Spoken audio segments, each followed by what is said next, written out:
Check, check, check.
Check, check, check, check, check.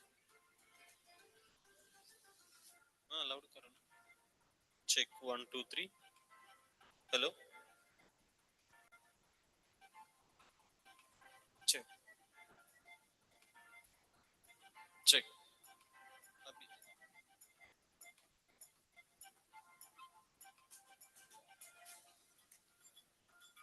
check. Hello. आगे बस. Check, check.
evening, ladies and gentlemen. Uh, May we please request everyone to please come inside and settle down as we start in next 5 minutes. We request everyone to please reach out to others who are outside. Thank you.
Great to have you all here.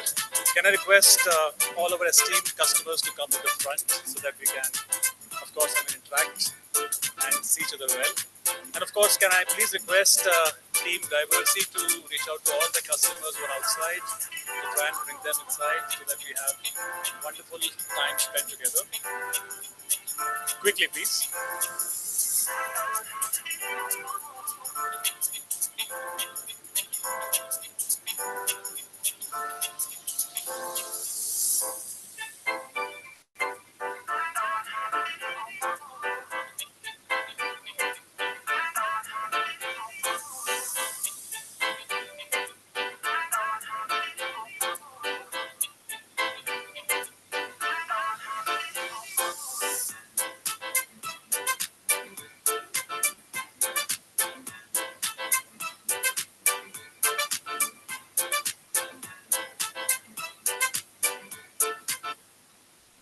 Hello. Hello. So, thank you.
Great. Thank you so much.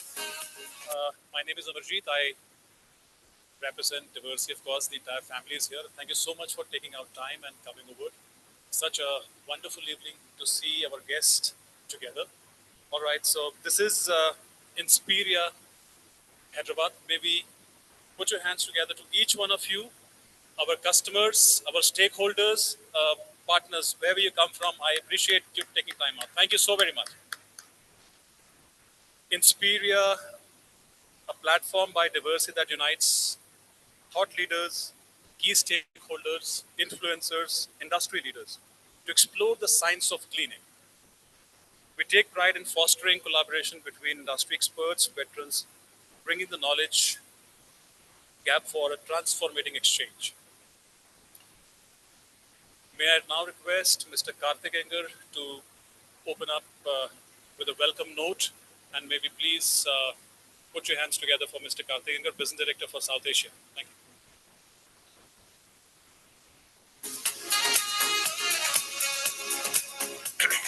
Very good evening, ladies and gentlemen. It's 9 years we are back. It's been a long wait.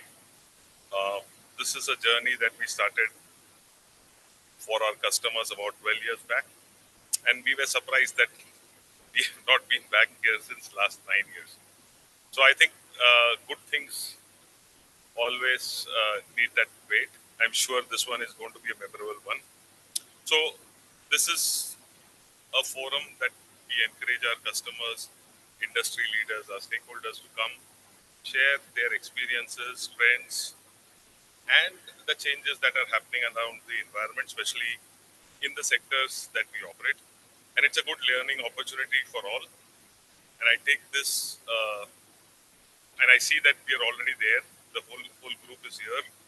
I really wish you guys have a great time. Thank you for coming. Thank you.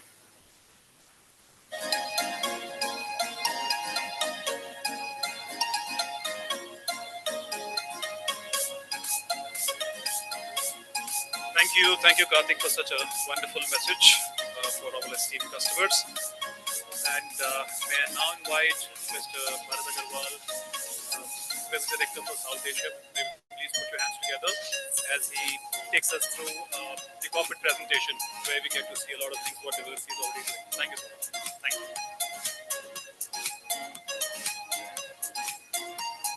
So good evening, everyone. Good evening. Yeah, the energy levels has to be higher.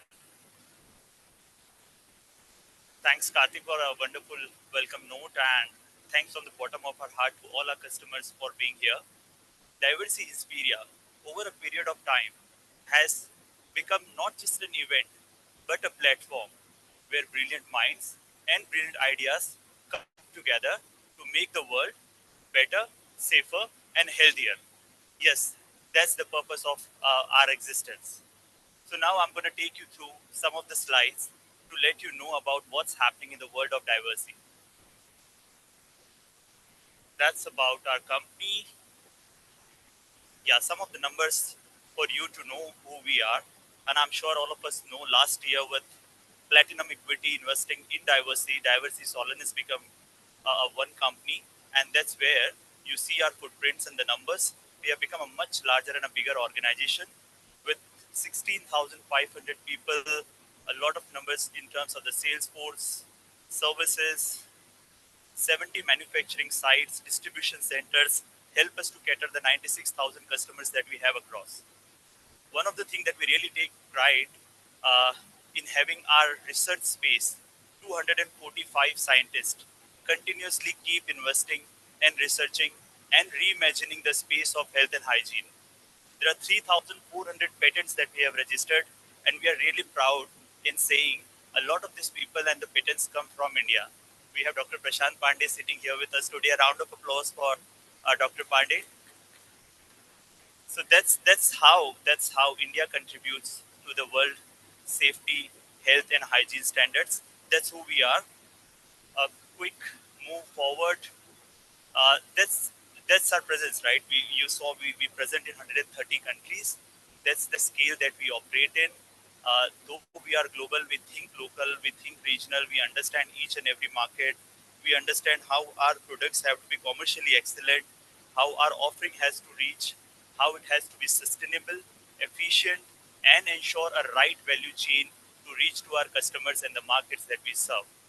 So that's where we present across the space. You see the marks there. That's the market and the space we serve, largely divided into three parts. We start from the left part of the eight, where we talk about the institutional. So some of our services, some of our sectors fall under this vertical that we call institutional. So starting from the lodging sector, hospitality, many of you come from this sector, and we are highly integrated and closely present in this space. We work with the food service space, we work with the laundry space, we also work with building service contractors or the facility management companies. We also cater uh, we also cater the government or the infra space, the educations, places of worship, healthcare, retail, grocery. All these businesses fall under our vertical that we call institutional.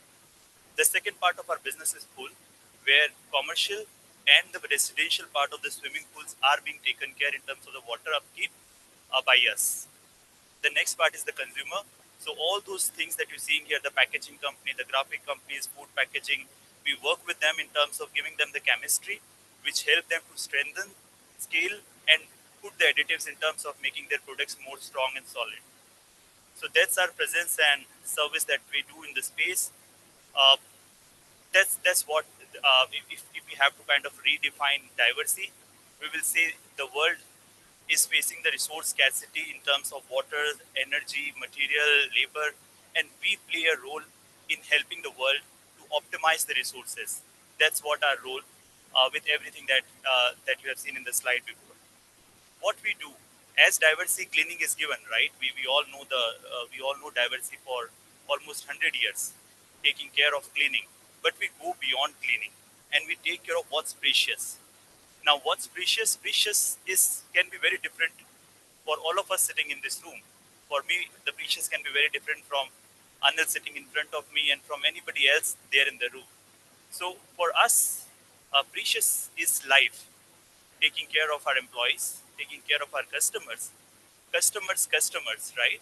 That's where taking care of resources, taking care of people, taking care of brand is what we call it as precious, and we take care of it. Moving on, yeah, in the world where resource is a challenge, that's how we cater. We work with healthcare, we work with laundry, we work with the multiple sectors to make sure the operations are efficient in terms of cleaning and hygiene. These are the solutions that we do, largely classified into five. I'll take some time here and explain. Chemistry, we all know in terms of the chemicals that we make, we provide, right from cleaning to air fresheners. Everything falls part under the chemistry that we operate. Then comes machines. So from the house of Tasky, you will have machines which are present in every space. You talk about scrubbers, sweepers, single disc machines, vacuum cleaners. We have the solutions. You talk about robotics, right? Everything is covered when I talk about floor care machines. Then comes tools and technology. So tools, right? You have chemistry, you have equipments, but at the same time, there has to be supported by the tools, which makes the entire handling and the experience better for the people, those who operate those products, right? So we have a range of products which helps you to get the better tools for the people uh, who use this product in the operations. Then comes dosing and dispensing system. Over a period of time, bulk has been one of the product which people used to use. Now we're doing away or going away from bulk and getting into a variety of dispensing units which make your operations more efficient, more safe, and more scalable. Uh, you will see some of the standees there. There are platforms like Smart Tools. There are platforms like Diver Minds. We have recently come up with a platform called Smart Pouch. If you have small sites, small offices which you have to manage, rather than keeping bulk to kind of keep the premise clean, you should go for a smart pouch which helps the entire operation being very cost efficient as well. So many of those things that comes under the dosing and dispensing system of ours. And the last bit is around service, but equally important portfolio where we start from say auditing, then goes into consulting, training, making your operations, making your entire space uh, better, right?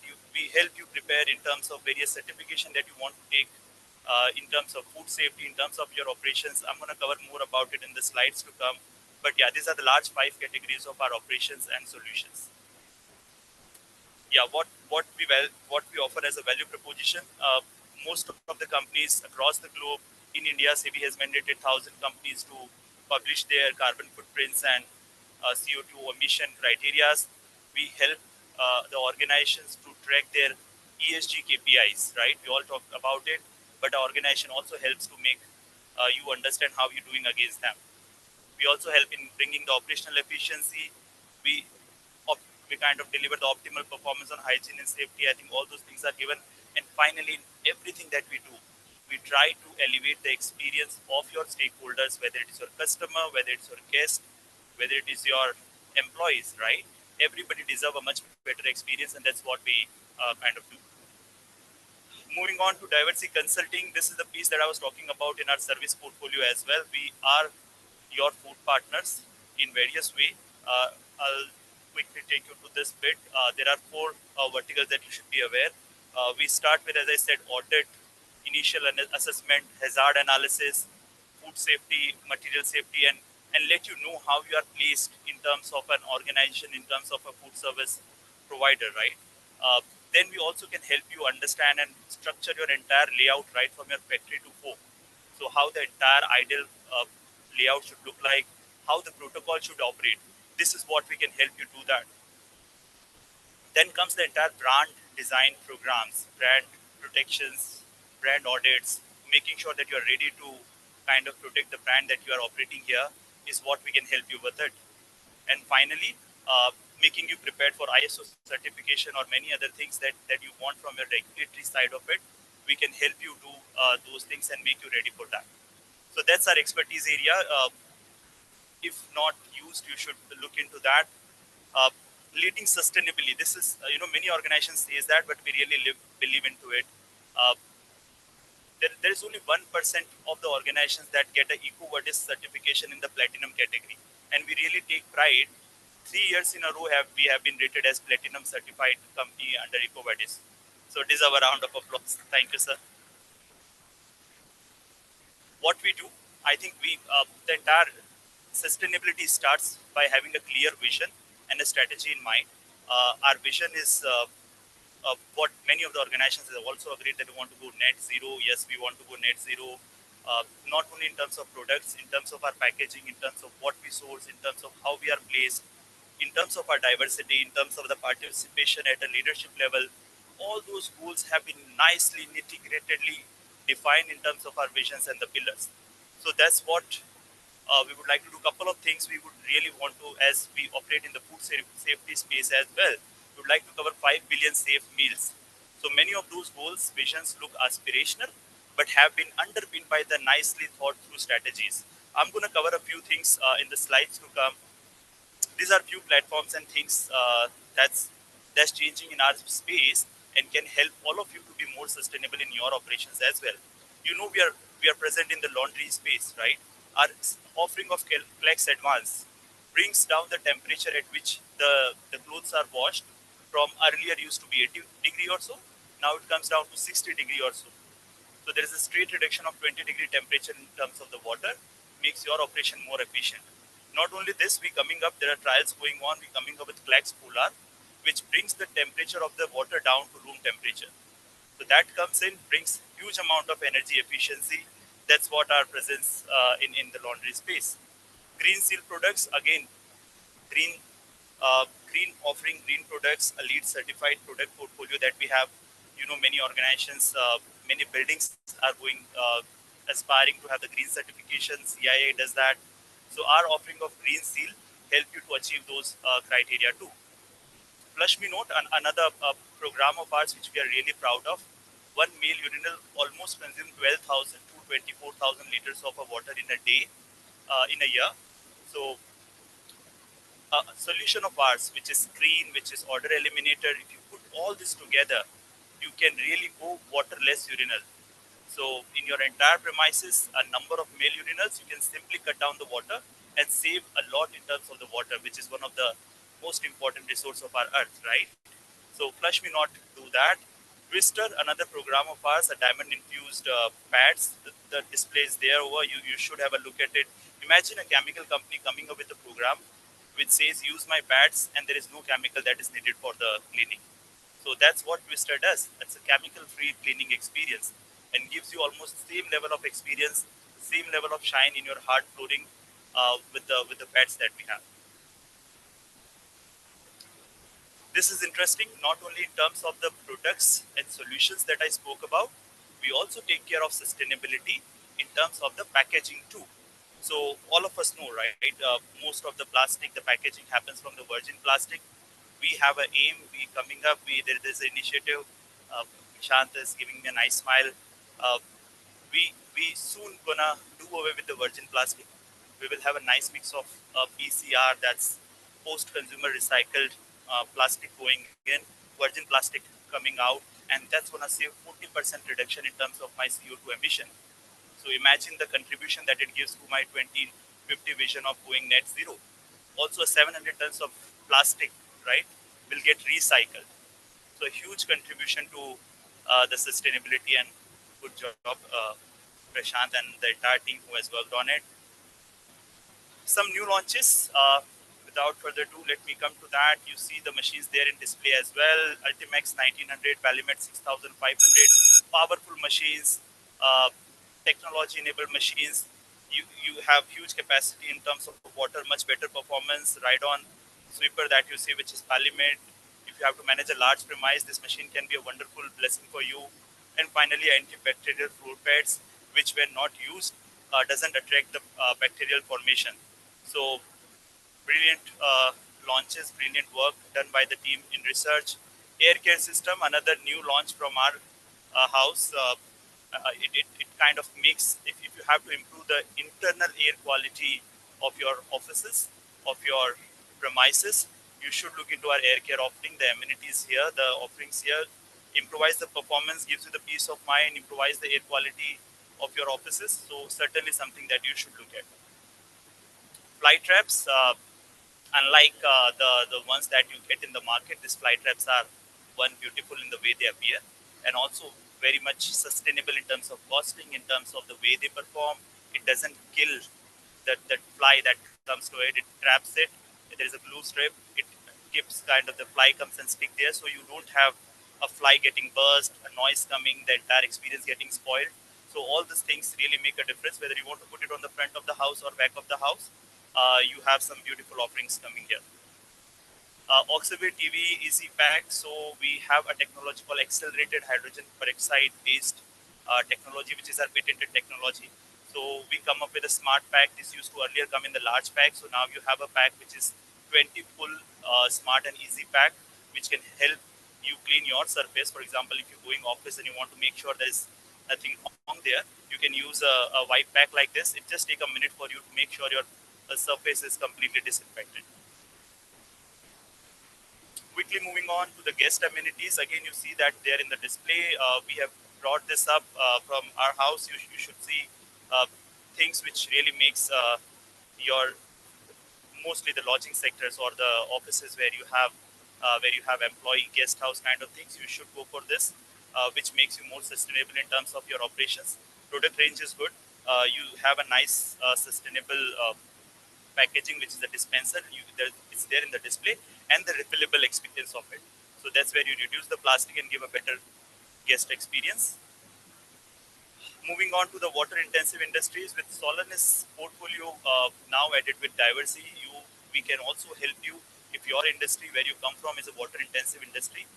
You see a number of kind of industries there, starting from SG2 Municipal Corporation. We can help you to do two things: water treatment and wastewater treatment in variety of forms. So we have those solutions which can help you go much better in your water treatment space. We spoke about it. Our green range of product is really good, 100% biodegradable, based on plant. That's the range that we call Sure. So yes, there is a lot of focus. There is a lot of investment happening in the green space that you see here.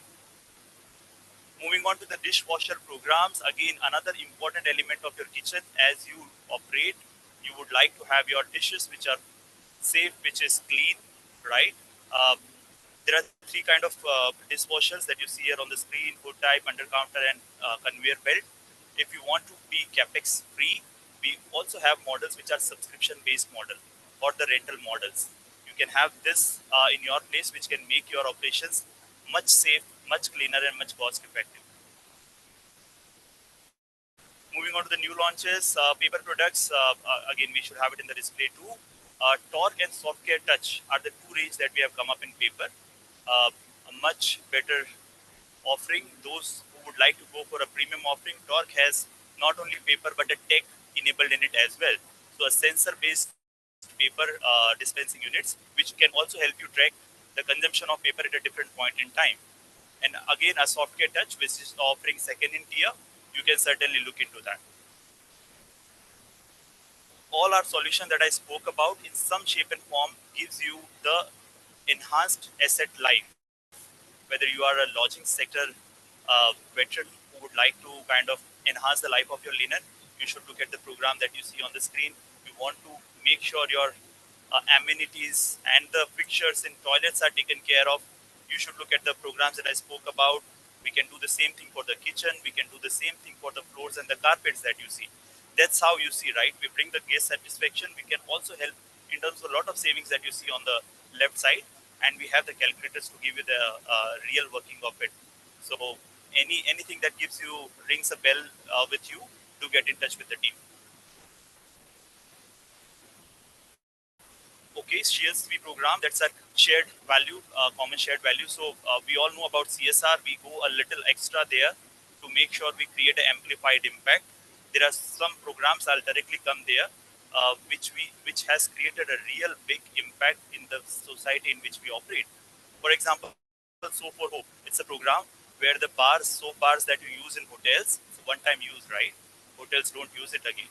So we kind of, with the help of NGO, take it and repurpose those things for the society, for the strata which wants them more. Linen for life, again, the used linens are kind of repurposed, remade to serve to a society which is needed. Coffee bricks, so if you have the coffee machines, a wastage of coffee beans coming out of it, again, coffee bricks can help create the bricks, the bars, which can go for fueling and various other purposes. Plastic shreds, we all want to go net zero, less plastic, no plastic uses, but still some bottles are there on the tables, right? So what happens with that at the end of the day? If you want to kind of do away with it, we have a program, we have NGOs who can take all this plastic, shred it, make the particles of it, and then it can be used to make the paver blocks, a variety of items which can be repurposed and reused, other than this going for the landfill. Finally, the last program is one of the best program. I'm sure many of us know. How many of us know about Garima? No? Very less, and I should spend a minute here. Garima is one of our program where we have created livelihood for almost 40,000 people so far. We train strata of the society where people come. We call them hygiene technicians, right? We train them for a week in terms of how the entire housekeeping should operate, how the chemistry should be used, the entire handling of it, and then those people get a job into the variety of industries. India is a place where we say we have too many people, but at the same time, when it comes to work, we don't have those people who can work with us. So in Garima, we help our people to get the jobs. So these are some of the statistics which I just talk about. This is talk about the significance of the work that we're doing, right? Think of 3,800 tons of linens that have been kind of not gone for landfills but have been repurposed. Think of those solid soap waste, 5,900 tons of that waste which we have repurposed. 50 tons of bars that we have created and given it to the society which otherwise can't afford to buy a soap from the market. 18 billion liters of water that we have saved. We were talking about one of the program that makes it waterless, right? Waterless urinals. So this is the statistic that talks about the work that is happening. 46 tons of the carbon emission that we have, 46 million kg of carbon emission that we have stopped, and 1 million plus lives have been impacted with whatever work that we have done. So that's the impact of CSV. We're happy to collaborate, join hands if any of these things resonates with you. I think some of our associations, I'm not going to take too much of a time. You see all worthy names here, right from the Green Seal to EcoVadis to ISO, our partnerships with some of the institutions, and then the membership as well. So, thanks for being the patient listeners. We everything that I said, right, and with everything that we do, the way we do, we believe we're making India which is a much better India. I would like to invite all of you to join us in this journey and be the builders of better India. Thank you.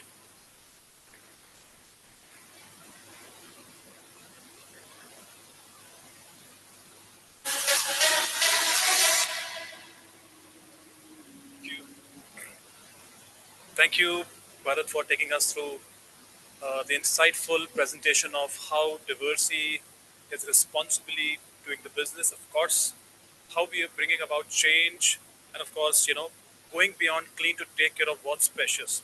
The responsible business is at the core and heart of what diversity is doing. Thank you again. All right, as we move to the next agenda in the flow of event today, we have the much awaited panel discussion today. So while I request, we'll take a 5 minutes quick, break while we make the arrangements for the panel discussion. Yep. Thank you.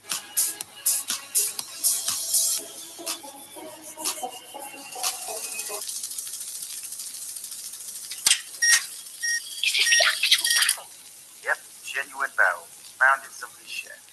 Quietly, marking, and action. Hello, I'm a Diversity Barrel. I'm 100 years old, so I've got a tale to tell. I was made in Chicago in 1923, and I still exist to this day. I belong to August and Herbert Cox, who started a company from a restaurant. They saw a big sign outside that read Diversity, and so they named their company that. But what they lacked in imagination for inventing company names, they made up for with sheer brilliance in inventing innovative cleaning products. Because they recognized the 1920s bustling economy and increasing population required a more rigorous approach to hygiene. My job was to transport the first ever cleaner disinfectant to help businesses take care of what was precious to them, their produce, their reputation, and their customers. So I was a very important barrel, a VIB, if you like. Look, there I am. The good old days before the rust set in. We quickly grew across the world, and I retired to make way for the new breed, recyclables. So let's zoom forward to see what we're doing now. The special thing about Diversity is they really like to take care of more than just cleaning. And this comes from the thousands of brilliant employees in 60 countries across the globe. My colleagues, if you like. They go beyond clean to take care of what's precious, not just people, businesses, and equipment, but also local economies, growing industries, and the planet. Take our Linens for Life project that enhanced the livelihoods of local communities with discarded hotel linens. And we also did the brilliant Soap for Hope. But don't just take it from me. Listen to our people across the world tell you why they're proud to take care of what's precious to them. What's precious for me is the thoughtfulness that Diversity has when it comes to creating shared value. At Diversity, what's precious for me is being able to share our innovations to help develop safer and healthier environments with a focus on sustainability. What precious means to me in Diversity is that my customers are happy and they are satisfied. I know I can take care of what is precious to me, and that's the future of the planet. At Diversity, I know I can take care of what is precious to me, my family, my wife, and my daughter. This is all down to the amazing people that have worked at Diversity since that day 100 years ago, when we were just two people, some handsome-looking barrels, and 2 billion people on the planet to take care of. Now we are nearly 9,000 people with over 8 billion people to take care of. But do you know what makes me even prouder? Not just the past 100 years, but the thought of what we can achieve together over the next 100 years.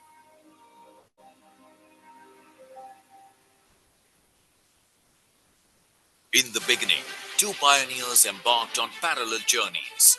Diversey, a name that became synonymous with cleaning and hygiene, and Solinus, a transformative force in industrial water and bulk processing. Over decades,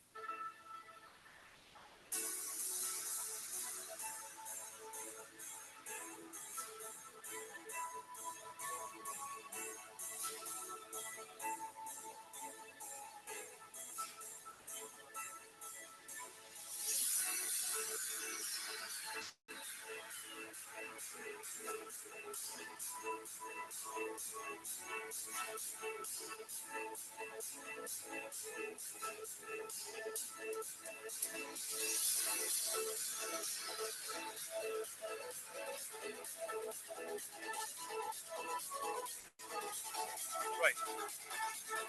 Thank you very much for such a wonderful arrangement. All right, time for a much awaited, very interactive panel discussion. So, ladies and gentlemen, uh, can I now invite the moderator, of course, the person, somebody whom we all know, as I always say, needs no introduction, Mr. Bhuvanesh Khanna, CEO, BW Hoteliers. Please, sir. Pleased to have you here, please. All right. May I now invite the panelist, Mr. Amandeep Gromer, General Manager, Hilton Resort. They all deserve a big round of applause.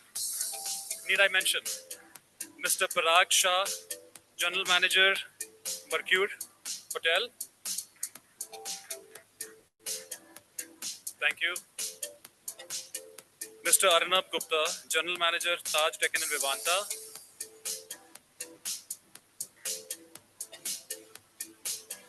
Mr. John Surendranath, General Manager, Ibis High Tech City.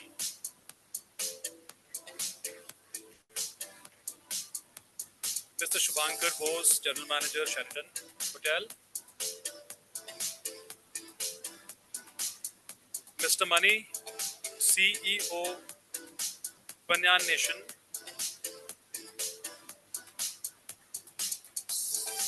And Mr. Venkatesh Sangam, Regional Head Facilities for the Infosys.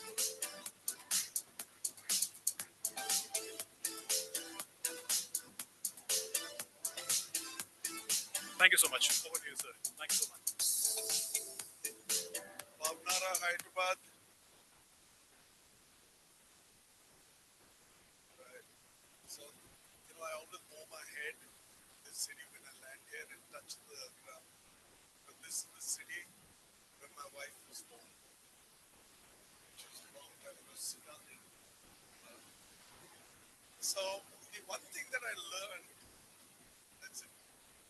One thing that I learned and got right after watching a few episodes of Republic TV was it is Orno, not Arnav. Am I right, Orno? So that's a Bengali name. So that's for Arnav. Happy to be back in Hyderabad and do another show with Diversity. Diversity and we've kind of become a habit for each other. So on my first show, we've done quite a few. My name is Bhuvanesh Khanna. I work with BW Business World, and I love driving BW Hotelier, if you've heard the name. So in our space, we do reasonably well. Like Diversity does extremely well. Diversity dominates in space, and dominates in space as how is when you get to a good hotel or any hotel, you know, it's like we used to say Intel inside, we say hygiene by Diversity. Am I right, Adil? All right. So, without much ado, while Amarjeet has introduced the general managers, Amandeep, not new, we know each other extremely well. We're meeting Mani for the first time. Aman, new to Hyderabad, he's going to come out with a brand new property in the next few months. I was asking him to measure the distance, he didn't tell me. So he's opening a brand new Hilton. He'll tell you more about that. Parag, Mumbai boy, he heads the Mercure, a your brand, Orno, right? So Taj Boy. So he heads the Taj Deccan and Vivanta.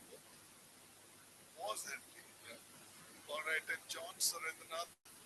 John, of course, heads the high-tech city not too far from here. Um, the challenge for me is I have a perspective of people's image. Well, till here, till the chest. You know why? Because I've done so many shows and most people I've met only virtually. So when I saw Schumacher today, I said, look, man, I know him. But I couldn't figure out his height. So, so he was in Kochi, then he's just moved here. And money, Vachipe, I realized. So welcome to the show. So we've got an interesting session today. Um, it's sustainability with modern day challenges. It's extremely important. The way we've abused ourselves and our planet, we brought ourselves to our knees. And look, the planet is not going to giving us very many chances.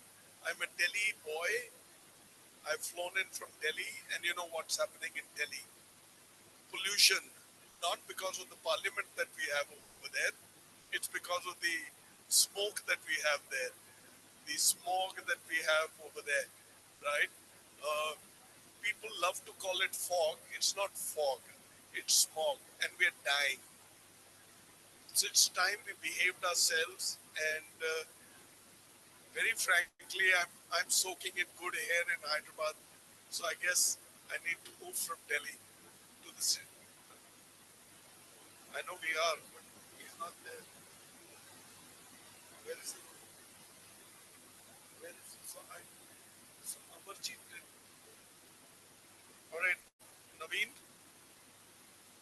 Naveen, come. Yeah, Naveen Kumar production. All right, don't worry. Even Hercules dropped it. Naveen, come. Come. Apologies for this. We'll give you a good Nibu Pani. I don't offer liquors. After the show, we'll give you two of them. Reminds you of what happened with Nibu Pani. Am I right, Vijay? All right. So I don't drink and I don't offer drinks. So, yeah, where were we? So we're really screwing up with our planet. Um, how many of you have been to Delhi? Quite a few of you. The ones who've not, please stay away. So let me tell you, when I grew up, the Sahara, which is usually September, we used to start wearing warm clothes. October was chilly. It was cold, it was freezing, and the winter would leave us in March. Where are we right now? We're on the, what's the date? 12th of December. The winter's just about kissing us, and it hasn't done a damn good job of kissing us. Right? So the winter's already delayed by more than 2 months. That means climate change. We're seeing rain when it should not be there. We're seeing winters when they should not be there. So we played with the climate cycles. And that is where we all come into play. We need to get conscious. So without much ado, let me get on with the job that I have in hand. Mani, why don't I begin with you? You're the special one, I was told. So my first question is going to be to you, Mani. How should companies navigate the growing landscape of global sustainability regulations? So why don't you give an introduction to what you do, the company that you manage, and how can we save our planet from slipping out of, it's like sand in the fist. It's slipping out. Thank you. Thank you so much. I really feel honored. My name is Bhuvnesh. Got it. Mr. Khanna, I let you speak. You can call me Bhuvi. Thank you so much for having me over. In fact, our relationship with I work in a company called Banyan Nation. I'm the co-founder of the company along with Raj, who's my friend for the last 25 years. What we do is. Can you all hear him? Thank you. So we run a plastics recycling company, and it's called Banyan Nation. We work with thousands of kabadiwalas, bhandiwalas, and raddiwalas. So whatever plastics that are discarded by hotels, residential communities, we collect them through the informal value chain. We have over 25,000 informal value chain aggregators, collectors, and segregators that work with us in all the six states, particularly the five southern states and Maharashtra. And uh, we bring the discarded plastics, whether it is the shampoo bottles or lotion bottles or it is the diversity containers, we bring the plastics to our recycling facilities in Hyderabad, and we have a proprietary technology that cleans, washes, and converts these discarded plastics into US FDA food grade materials that can be used back in packaging again. So, to give you a bit of context, products like uh, Surf Excel, Comfort, Sunsilk, Harpic, all these top brands we use in our day-to-day household consumption, along with some of the engine oils, edible oils. They're all recycled, and they use about 30% to 80% of our recycled plastic and made into bottles again. So we are a circular economy company. And obviously, we have a digital platform, we have a washing technology. And the reason I say obvious is these days nothing goes without digital innovation. But don't think of Banyan Nation as the Uber of trash, but rather think of us as the Amul of plastics. Because for us, sustainability is intrinsically linked with the livelihoods and the impact that the informal sector has in the collection, aggregation, and segregation of plastics. So our entire model is based on working with thousands of such kabadiwalas, bringing the plastics back, recycling them, and giving them back to companies such as Dive. I mean, my heart warmed up to the presentation. It was a wonderful presentation, and hopefully in the next iteration you will also see the plastics impact and plastics footprint there as well, because we will be hopefully supplying our recycled resins to Diversey to manufacture the packaging back again. So that in a nutshell is what we do at Banyan Nation. And thank you for the opportunity to share our story with all of you. I appreciate that, Mr. Thank you so much. Uh, we've known each other long enough. He's a Hyderabad boy who's worked outside India, and his last stint was in Goa.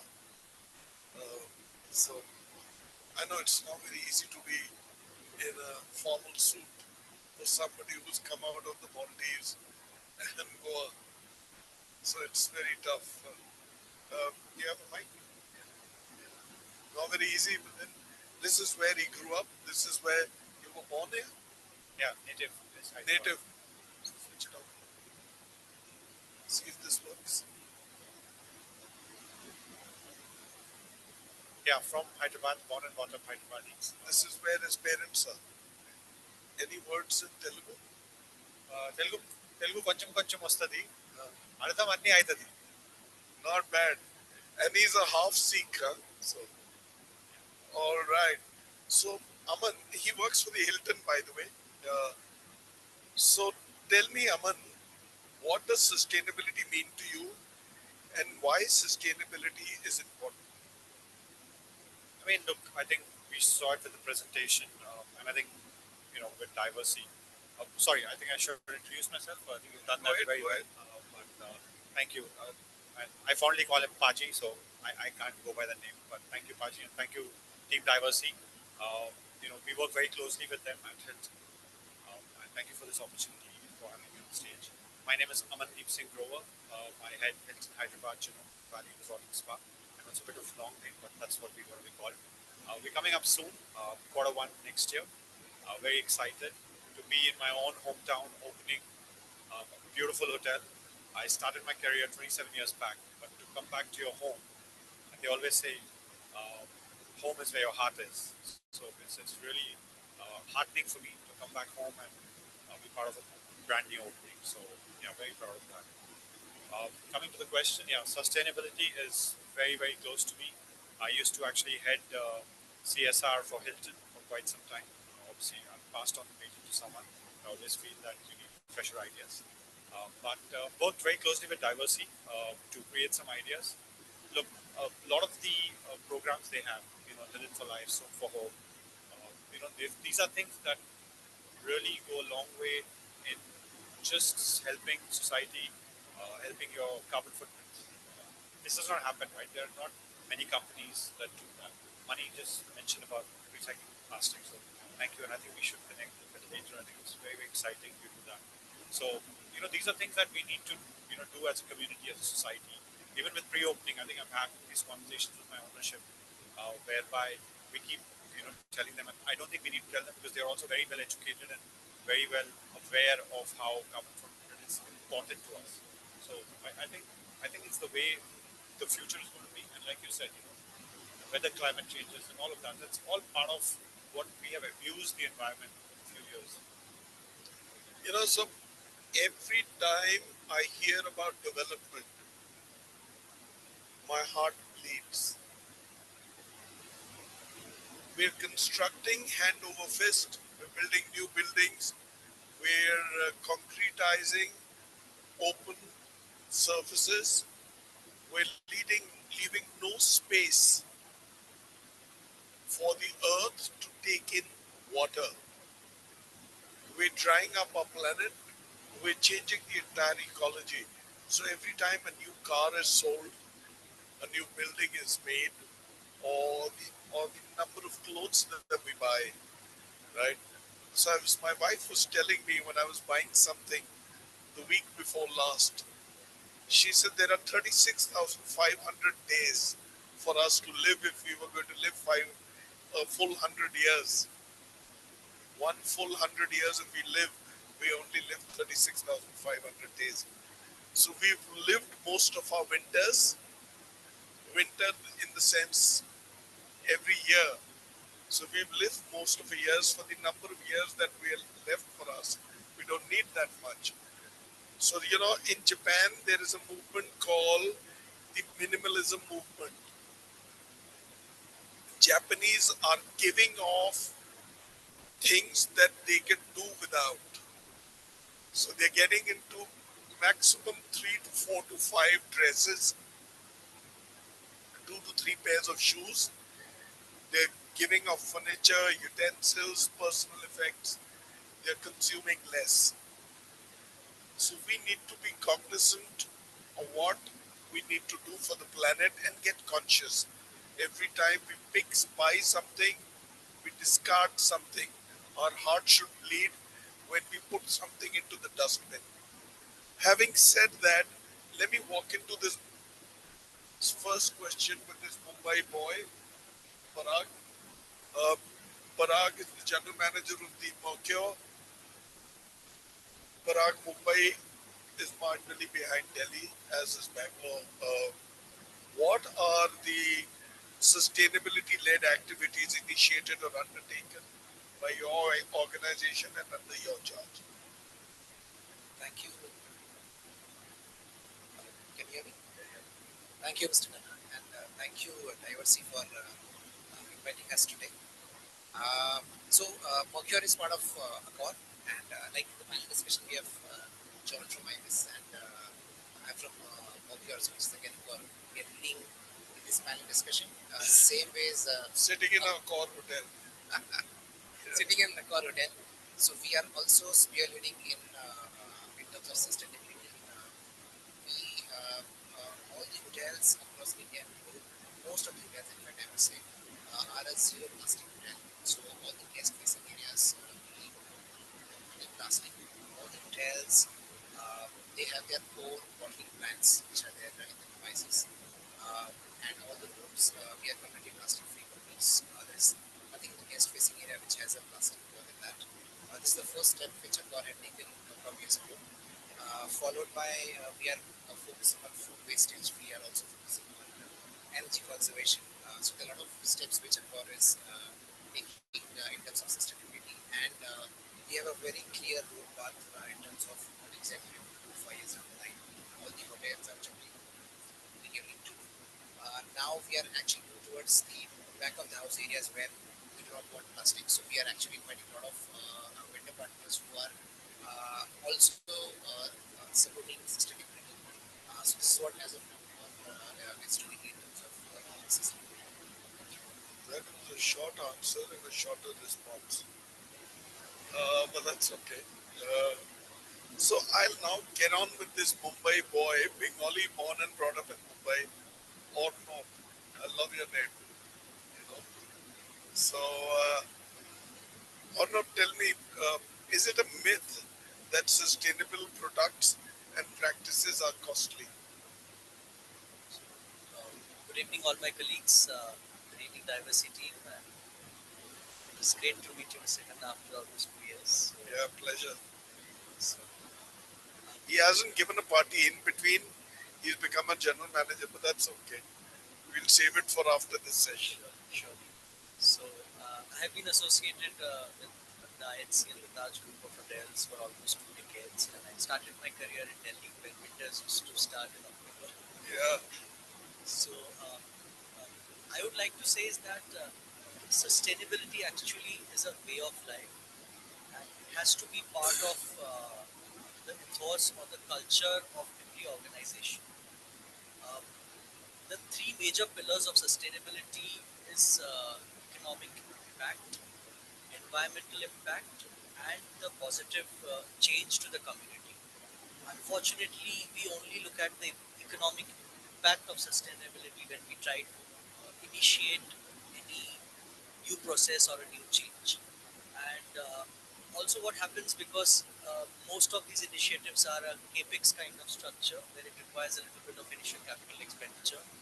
Uh, it is seen as something which is expensive or which is offbeat, but which is not true. And in fact, most of the organizations have started incorporating sustainability, including INCL, as part of its long-term strategy. Because it's very important to also see the long-term economic and social impact of any initiative which we put in place, not just a short-term nature to it. Another thing which I would like to bring into perspective is if you look at our external world, whether it's globally or in our country, a lot of government regulation compliances was as simple as the five-star classification guidelines. Sustainable initiatives are becoming a part of regulatory part of those checklists. So it's imperative either today or tomorrow or in future, every organization has to incorporate sustainable practices and look at initiatives which are contributing positively to the environment and the community. And I would like to kind of also mention here, the golden words by our founder, IHCL, Sir Jamshedji Nasirwati Tata. Uh, 125 years back, it was mentioned, the community is not just any other stakeholder. In fact, it is the basic reason for the existence of any business in a free enterprise. So these words, which were relevant 125 years back, make much more sense in today's world. And seeing the current situation, as Mr. Khanna has shared, and it's very important that we see sustainability as part of our ongoing day-to-day activity. And it's very, very important that we understand that if we don't take care of our environment, if we don't take care of our community, uh, any business for that matter will not be sustainable. And thanks to Diversity, brilliant presentation. You are always at your forefront of technology and innovation. So when we have partners like you, we will all together work towards thriving and striving and ensure that the future is in much better hands. It's not about just the current, requirements, current needs. It's also important for us to leave the earth in a very good stead and a very good hands for our future generations. So therefore, it's very important not to look at only as immediate cost impact, but also have a long-term vision to it. Thank you, Arnav. So, If we were to see today, as in the times that we live in now, especially me, I'm much older than most of you here. Uh, though I feel a kid, I'm still a kid. Uh, when we grew up, we had hospitals. We didn't have so many oncology hospitals, so many cancer hospitals. Today, every second hospital is either an IVF or a cancer hospital. Women are having problem conceiving, and cancer is becoming widespread. Think of it, why? We polluted our atmosphere so badly. Call it GM crops that we are having, GMR nickel that would say, GM crops or whatever. We're having so much of long life canned stuff. If you have any product that you consume which has a long shelf life, it all obviously has preservatives, and they all have a telling effect. I have met, there are two cases today. I went and met another general manager. Today, Taj has lost Vinod Walson. So a month ago, he had a back pain, and he just kept treating it as any normal back pain is.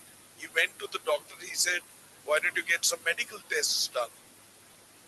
And less than a month ago, he was diagnosed with stage 4 cancer, and he's gone today. Another colleague at Taj, somebody in his immediate family, his wife, is not doing well. Again, cancer. So we need to be careful. We don't need to be selfish. We need to be conscious of what we are consuming and the way we are handling things. Life does not give us a second chance. This is going to be my first session with you, John. John is a mix of KGF and Belgavi, as you said. We used to call it Belgaum. So John is the general manager of the IBIS in the high-tech city. So John, tell me, how and where do we strike a balance between cost and sustainability practices? Thank you, Bhuvnesh. It's nice to be with my fellow panelists. Taking time out. Great topic to discuss. There are interesting panelists and interesting panels that we have, but this is perhaps one of the most sustainable and probably the augmented topic that is going to dwell even after we walk out of the stage. So, many layers to the question. The question was, how do you strike a balance between cost and sustainability? So, I'd like to address it in various layers. The very fact that we're using the word balance itself is quite difficult. When we look at the concept of balance, it's about taking the good and letting go of the bad, accepting the highs and forgetting the lows, take a little bit of pina and then the colada, make it the pina colada on a more lighter note. But but then the fact of the matter is that balancing has always been something very difficult. And today we live in a day and age. I don't think there's any single soul on this gathering over here who hasn't had a sustainable conversation or an encounter on a daily basis. Either you see it in the newspaper or you hear someone talking about it. Suddenly the water stops. If you have kids who go to school, they have projects which are an ecosystem. There are small activities where they're doing small campings around talking about saving the planet, cleaning the beaches. So let me give you a perspective towards it. In 2022, as a part of a core, we did an internal study and we figured out something interesting about the stakeholders. Approximately 64% of the owners considered sustainability as an important value as a hotel for the future. Approximately around 70% of the global accounts that we as a core hotel deal with had mandatorily made sustainability as one of the critical pillars for them as an organization. 86% of our employees preferred to work with a hotel which could connect with their day-to-day challenges with a sustainable goal. And approximately 75% of the international travelers preferred to stay in hotels which were having a sustainability pro policies. This is just to put things in perspective back in 2020.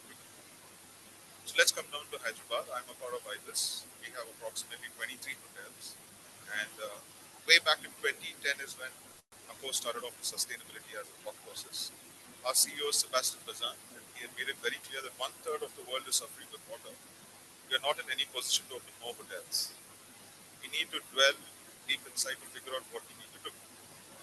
So when it comes to IBIS Hyderabad High-Tech City, it's the first Accor hotel in India, which is green key certified, which is from Copenhagen. And Accor has also taken a commitment by 2025. Mid of 2025, we would approximately have all the 23 IBIS hotels certified by Green Key for best practices of sustainability. As a good example, we can talk about the IBIS Hebbal in Bangalore. It's probably the only IBIS hotel which has the new age hotel, which doesn't use electricity. If it doesn't use gas, it's completely electricity driven kitchen. A great example. So now let's put things into perspective. Cost and sustainability. If you had gone back to the presentation Diversity had mentioned, products being got on an EMI, which helps us a little bit more. There's no financial constraints as such immediately. Also multi-purpose products. A very good example would be the soap oil, the age-old soap oils which we all used to use in the kitchen. But now Diversity has a 3-in-1 product that can be used. So as industry suppliers, they themselves are very cognizant of the fact that cost is a very important aspect. They've tailor-made it to organizations which are mid-scale, upscale, and luxury. The other aspect to balance cost would be people. How do you train our people? So ultimately, there are two important pillars in sustainability. One is the nature, the other one is people. People are our employees. If we don't train them how to use it, the food waste, the education that we provide to them, when to switch on, when to switch off, it will all be very difficult. A good example of cost-saving measures would be there's nothing called as a short-term plan. You need to have a long-term plan. There needs to be a commitment made to have a larger investment. Let me give you a last example before I conclude. There are 30 solar panels in the hotel that I am operating, which saves approximately 100 units a day. There are 500 aerators that are installed in the washrooms and in the shower, which helps us save 300 liters a day. Besides which, you also have various sensors. You have a water bottling plant, which is of a capacity of 350 liters, but in a month, it helps us save 10,500 plastic bottles. So this is a one-time investment, but you definitely see that the cost works towards your favor in the long run. So cost definitely initially looks bigger, but in the long run, it makes it a better and a brighter future. And let's accept it. Sustainability is a moral compass. We all need to ensure that we give the planet in a better way to the next generation. And most owners and stakeholders have all come to the day and age where they're admitting, if not with time, as Eric Clapton says, if in heaven, it'll break our knees and ask us saying bending knees. So before that happens, I think organizations are moving towards this. Thanks for listening. Mr. Gandha, may I add something to John and Arnab, if that's okay? So, brilliant points. I mean, I can't agree with you more, and I can't agree with you more, Mr. Gandha. Fundamentally, we as a recycler, and we have to sell the recycled granules, make our investors and shareholders happy. So, the pricing of these recycled granules, and when brands make sustainable choices of incorporating recycled plastics versus virgin polymer, and it's a debate that the procurement managers have on it. It's an existential crisis for them, and it's unfortunate. And you spoke about the cancer that's on the rise today in India. The social equity, well-being, the cost of inaction, and the cost of non-sustainable practices is unfortunately not being baked into the overall pricing models. And I think you've explained it brilliantly, and you brought in the health element as well. Microplastics have pervaded even the brain cells and brain membranes and are crossing the blood barrier. I mean, how much more proof that humans need that sustainability is a moral and a social imperative, right? And and I love Diversity's presentation as well, because we have to foundationally bake in sustainability and social well-being and social equity as part of the entire business narrative, rather than treat it as a one-off compliance matrix. But I think compliance has a big role, and regulation has a big role to play as well. But it's brilliantly answered. great points that you guys brought out. I couldn't help but comment on it. You know, Money, the good news is we all know the problem. The bad news is we don't give a damn. The good news is we have a conscience. The bad news is humans are selfish. We like in Hindi we say dekhi jayegi. Let's live it up today. So let me tell you, I had a very expensive car. And me and my son, we're very fond of good cars. I had a very expensive car, barely driven. You know, in Delhi there is a rule. It's there for the entire country, but it's the central government, not the state government, has applied it in Delhi. One, there are no commercial vehicles which are on diesel. BS4, 5, 6, which is the equivalent of Euro 4, Euro 5, Euro 6. You have to be Euro 5, which is called Bharat States 6. But all commercial vehicles are either electric or CNG. And that is for the CNG for the last 20 years. We sacked off our car because it was going to be all diesel cars have to be diesel vehicles have to be scrapped after 10 years. You can't sell them. They have to be scrapped. And petrol after 15. So I sold off a 72 lakh car for 27 lakhs in the third year because nobody was going to buy them. And where did it go? Vizag. So all these cars which are being sold by Delhiites are either going to Punjab or they're going to the northeast or they're coming to Andhra. Right? So this is Indian human ingenuity. We want to get rid of it, but we'll screw up the environment. So that be that, Shubhankar. We've done shows virtually. Our first one in person. Shubhankar, like I said, is a married boy and he's a Bengali in Kochi who's now come to Hyderabad. Welcome to Hyderabad. So he's the general manager of the Sheraton here. So Shubhankar, tell me hand on heart. This one's the longest question as compared to what we've asked others. Do you measure your sustainability achievements, your KPIs? And how frequently do you measure this and how do you use these for the benefit of your organization? So, you know, firstly, I would like to thank Diversity for inviting me into this, this great community gathering and in fact this show because if I would have not come here, I would have missed a lot, because it's been an immersive experience just to listen to each and every participant. One moment. There are a lot of people who are standing at the end of the hall. Can I request you all to pull up? Hello, sir, you can have your chats later. I'm addressing the people at the end of the hall. Can you all pull up? There are at least 60 to 70 of you standing. There are a lot of chairs. I can see at least 20 which are not taken here. Hello, sirs. Can you please come up front? Am I loud enough? I don't think so. Some are moved finally. I think people on the right can hear, on the left they can't. All right, Shubhankar. Okay, so thank you for getting everyone to kind of sit down and really be a part of this immersive experience. I think I'm very fortunate that I could actually attend this. Diversity is a name which we've grown up. I've been in rooms operations during my initial years. So all the formulas R1, R2, and these were things which were like synonymous. There was no alternative that we knew about, and I actually didn't know quite a few of these initiatives that diversity, is already doing, and that's a great, way to kind of get us to know about this.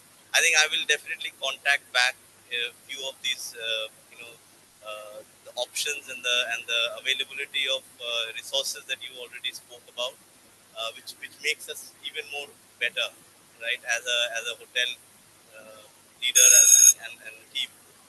Uh, the company that I work for is Marriott, and Sheraton is a brand where I'm actually leading as a general manager in the city, Sheraton Hyderabad. Uh, Marriott's core value has serving our world as one of the most important core values. It's got five core values, out of which serve our world is one of our core values. So it comes right from there, right? And it's a part of our DNA now. The good thing is that we are getting more and more conscious. I think at one point of time it was an option. Now it is not, and we can see how, like you discussed about the climate change.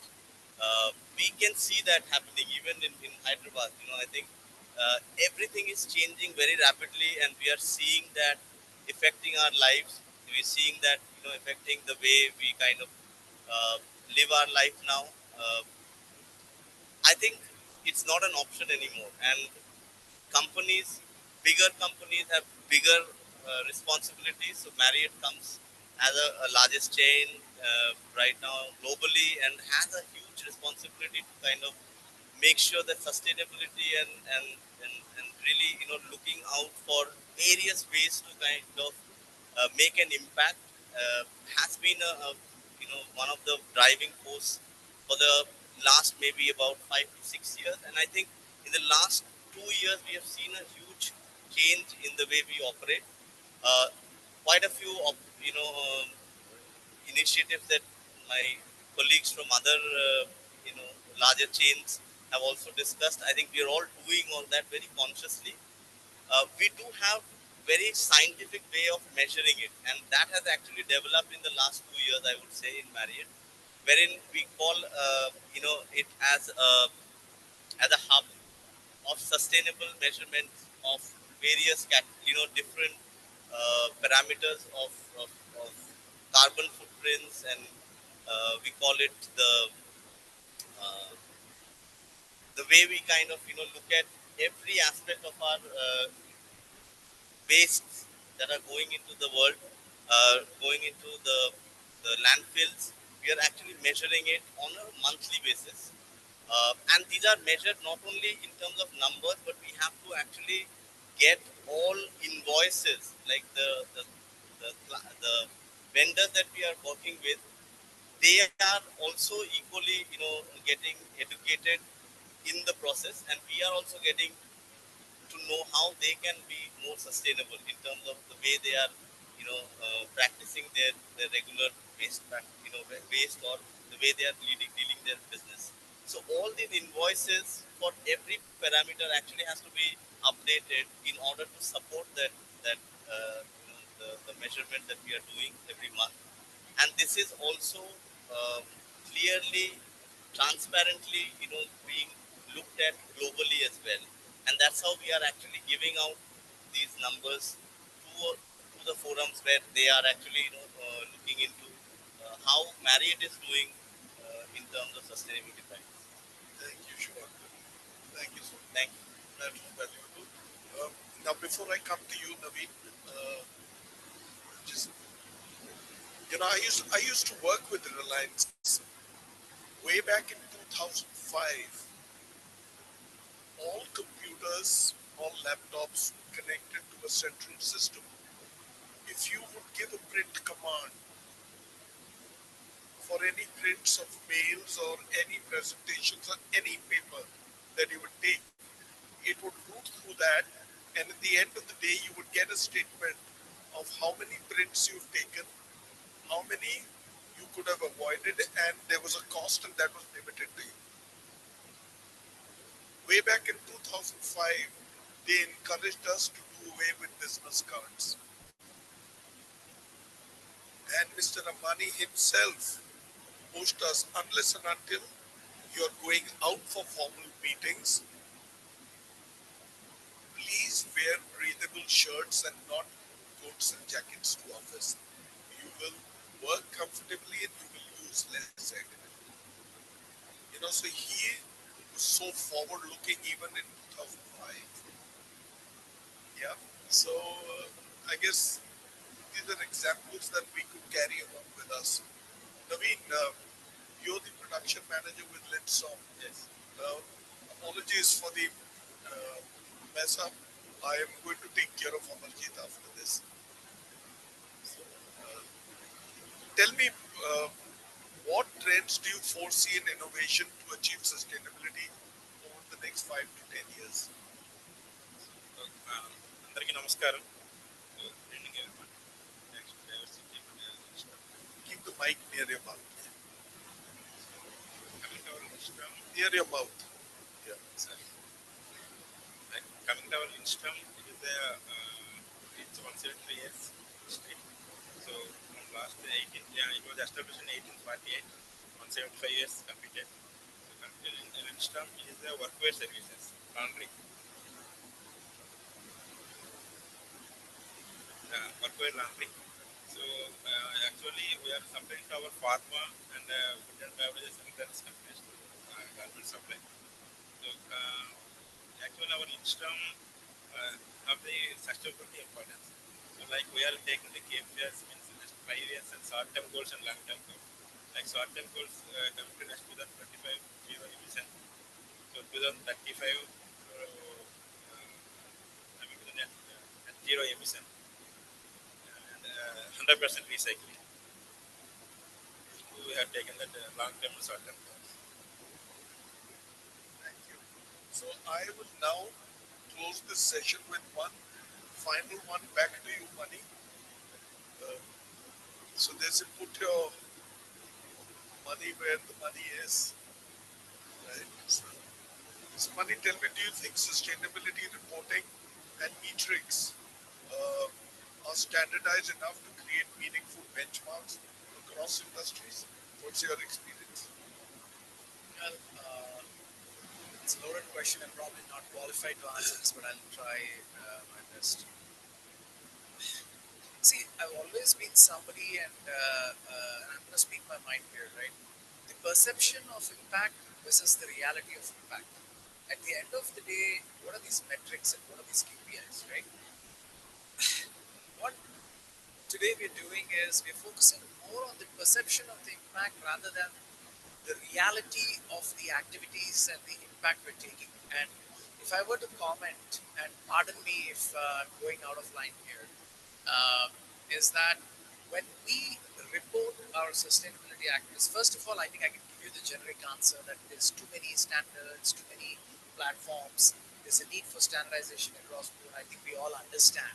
But I just want to go directly to the heart of the matter. The heart of the matter is, are we reporting activities or are we reporting the true impact of these activities that is causing, right? For example, the tonnage of CO2 emissions. And I've always been bothered by that deeply, primarily because of the lack of full life cycle assessment rigor and scientific methodology there. And it bothers me deeply when we talk about the water that is being saved. So foundationally, there's obvious need to bolster and reinforce the measurement methodologies by which we are reporting our KPIs foundationally. That itself has not been standardized and that has not been regularized. And as a result, when you take all these frameworks that I'm sure you guys are all experts in that, there's just far too many frameworks that are based on fairly weak and fairly arbitrary measurement systems, right? There's a need to bolster our institutions that measure these accurately. I think that's one of my biggest concerns. The second aspect that I also feel, Mr. Khanna, is and not related directly to the metrics and the KPIs, but the need to make sustainability foundationally more relevant to daily life, business life, and the personal and business values. Most of the times, these metrics and what we are measuring and what we are seeing are so irrelevant to our daily life and our personal values. And that's the other thing that bothers me deeply about these frameworks fundamentally. And how do you make sustainable choices more accessible to people, sustainable reporting more relevant to businesses? And I think that's the foundational question that needs more answering. And I'll give you some tangible examples in the plastics industry. Uh, and I think Arnab has mentioned about regulatory frameworks. I think rarely regulation uh, catalyzes industries like it has done in the EPR regulation for plastics. What the EPR regulation today says is that companies that are producing products and are using plastics as packaging must use at least 30% of recycled plastics if they are using rigid packaging. What that has done is it has catalyzed and galvanized innovators like Banyan Nation. It has catalyzed and galvanized the investor community. And because investors have those ESG reporting mandates, they are driving startups like us, and we, as an end result, pushing our own consumers, right? So there's a network effect that is going on. But I think my foundational point or my fundamental point here is making sustainability reporting more relevant, more authentic, and more in line with the personal and business values. And I think that's what is lacking. No, our problem is we are only doing what is mandated of us. Yeah, it's a tick in the box. You're right. Is the line team members aware of what really sustainability is? As leaders, we are all on the stage today. I think we are all aware of that. But is our line team members aware of what is the importance and where does sustainability impact? So I think that's pretty important. But I think it's a tick in the box. I'm being very honest. I agree with you. We're ticking boxes.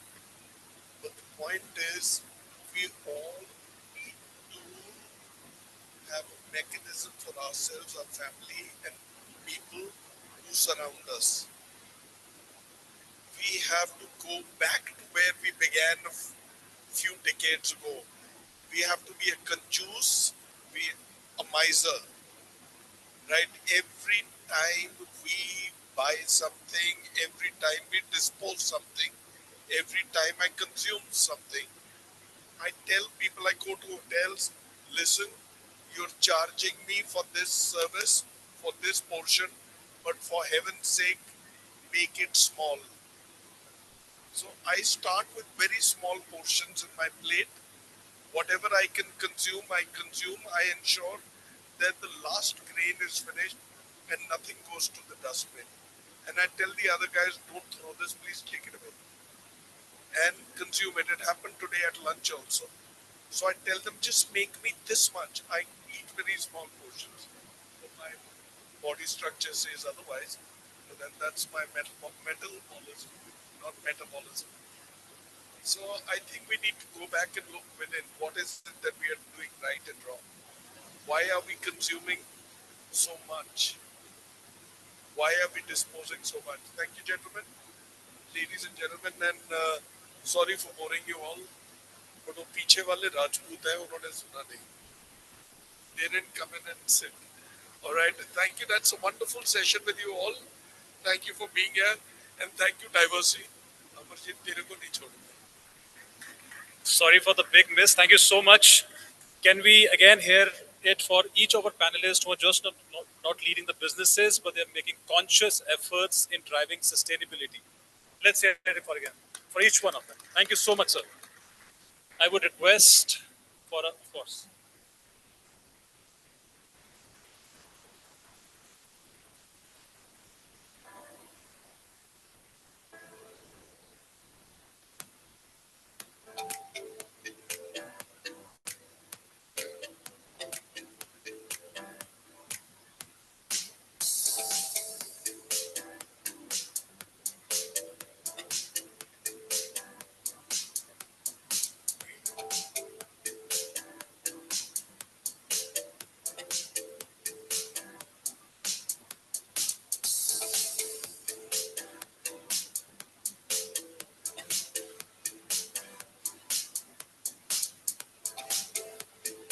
request all our panelists to please stay back and requesting Mr. Bhuvanesh Khanna and Mr. Karthik to please hand over a token of gratitude to each of our panelists, please.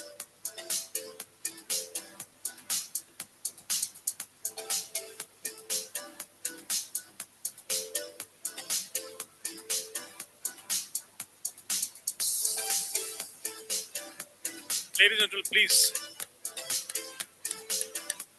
let's hear it for each one of them. Again.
Thank you so much, panelists.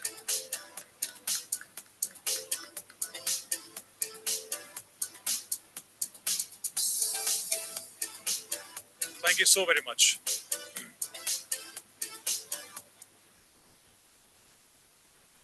All right, now the next event. Sorry, we have now going to see another panel discussion, and the topic is going to be balancing profitability with hygiene standards in business operation. Oh yes, I need to wait for some more time before we settle down.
All right. Thank you once again for your patience.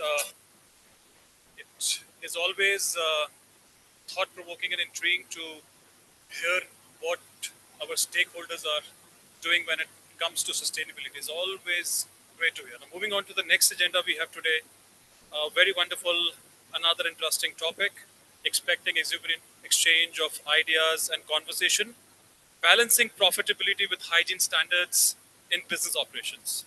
May I again request Mr. Bhuvanesh Khanna to please come to the stage as a moderator for this wonderful discussion, making it so lively. I'm sorry. Okay. All right, I'm sorry, Mr. Carroll, to please come over. Maybe please put your hands together for Mr. Carroll, leading marketing. Please come over, please, sir. Can I please invite you? Thank you so much. And we have Mr. Vinu Prasad, Quality Head, Casino, Air Caterers and Flight Services. May I have you here, sir? With a round of applause, of course. Thank you.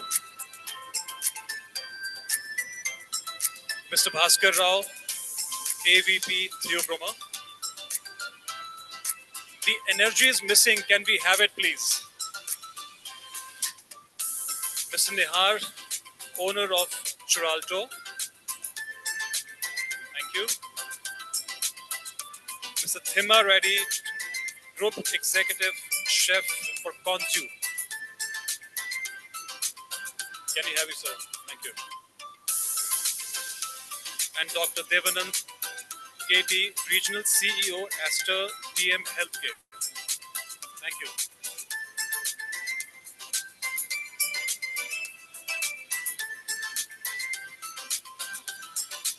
Thank you so much. Over to you, Carol, to take over the discussion, please. Thank you. Please settle down, sir.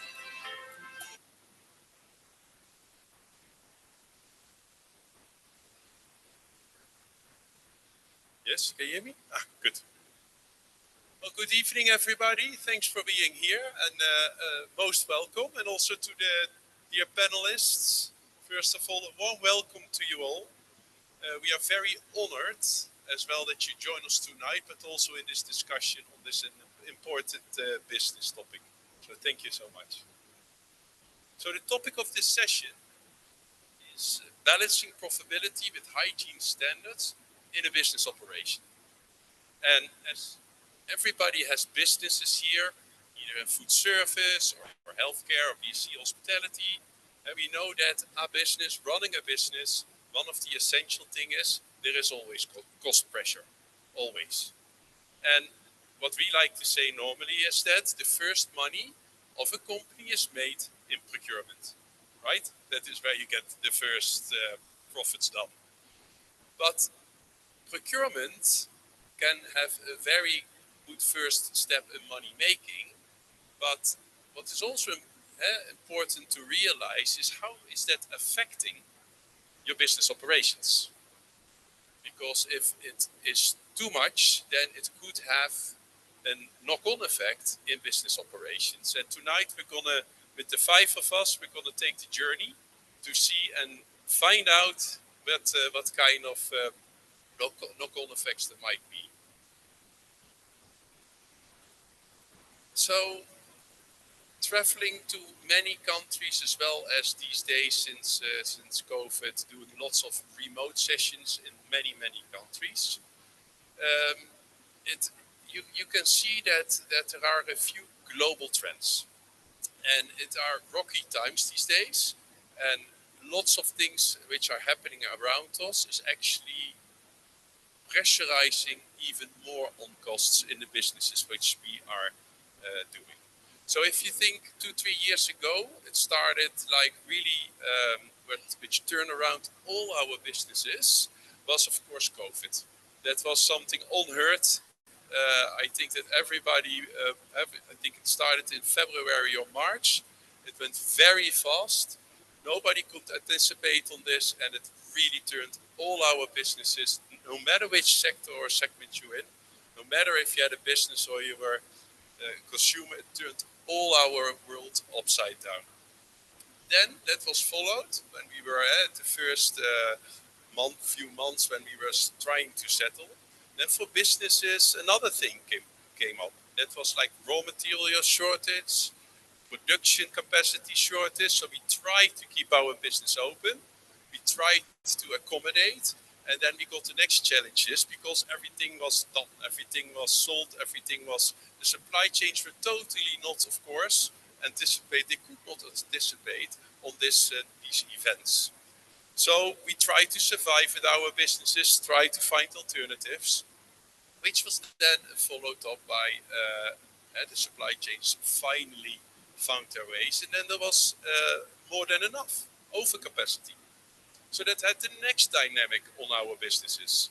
Because from shortage, finding new ways, you get lots of overcapacity and you're being offered a lot of those products.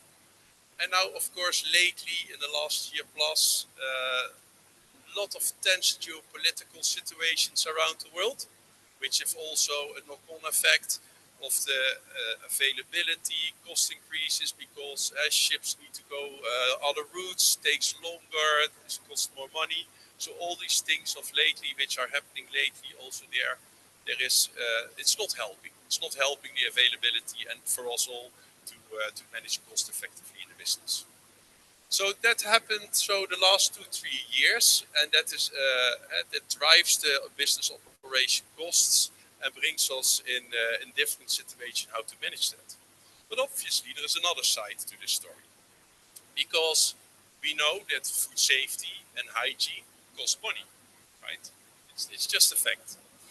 And the awkward thing is, it's invisible. If it's clean, you cannot see it, right? Or food safety, if it's well organized, you don't see it. So you're paying money for something you don't see. And then the very awkward thing is, if you see it, you're too late. Then something went wrong. So how do you balance that? That's something you pay for, you don't see. But if you see it, then you have a big problem. Then the customers which go to your businesses, they do expect a certain hygiene standard.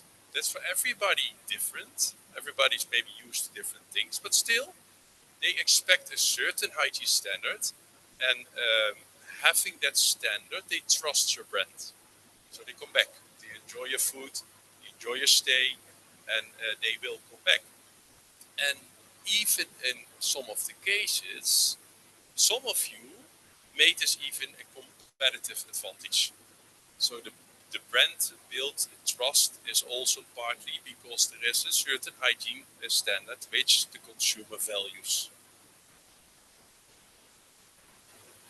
Then we also have public opinion these days. And public opinion and consumer who come to our businesses, they demand a certain sustainability operation. Because they are all aware that they want us as a business to drive sustainability, because they also want that the world goes to the next generation. So more and more consumers are louder and louder in demanding our businesses to be sustainable. And then you have, of course, also the industry itself, the hygiene industry, where lots of developments are ongoing. And to name a few of the last period, is we see robots coming into our businesses, digitization in our businesses, and it goes faster and faster, and more companies are coming to play in the hygiene industry these days. So this is what I hear everywhere when I have my remote sessions with businesses in countries globally. But this is all of this what I was just describing is also ongoing here in India. So what we would like now to explore with this panel is how you operate in your day-to-day businesses, these challenges, but also with these opportunities. So that is what we would like to go through for this.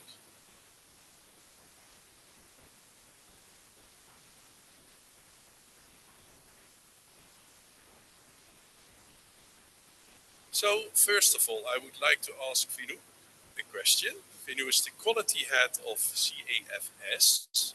And the question I would like to have is, in your day-to-day operations, being a quality head, you need to balance the food safety, the standards and everything with the operation and with the cost which comes across with that.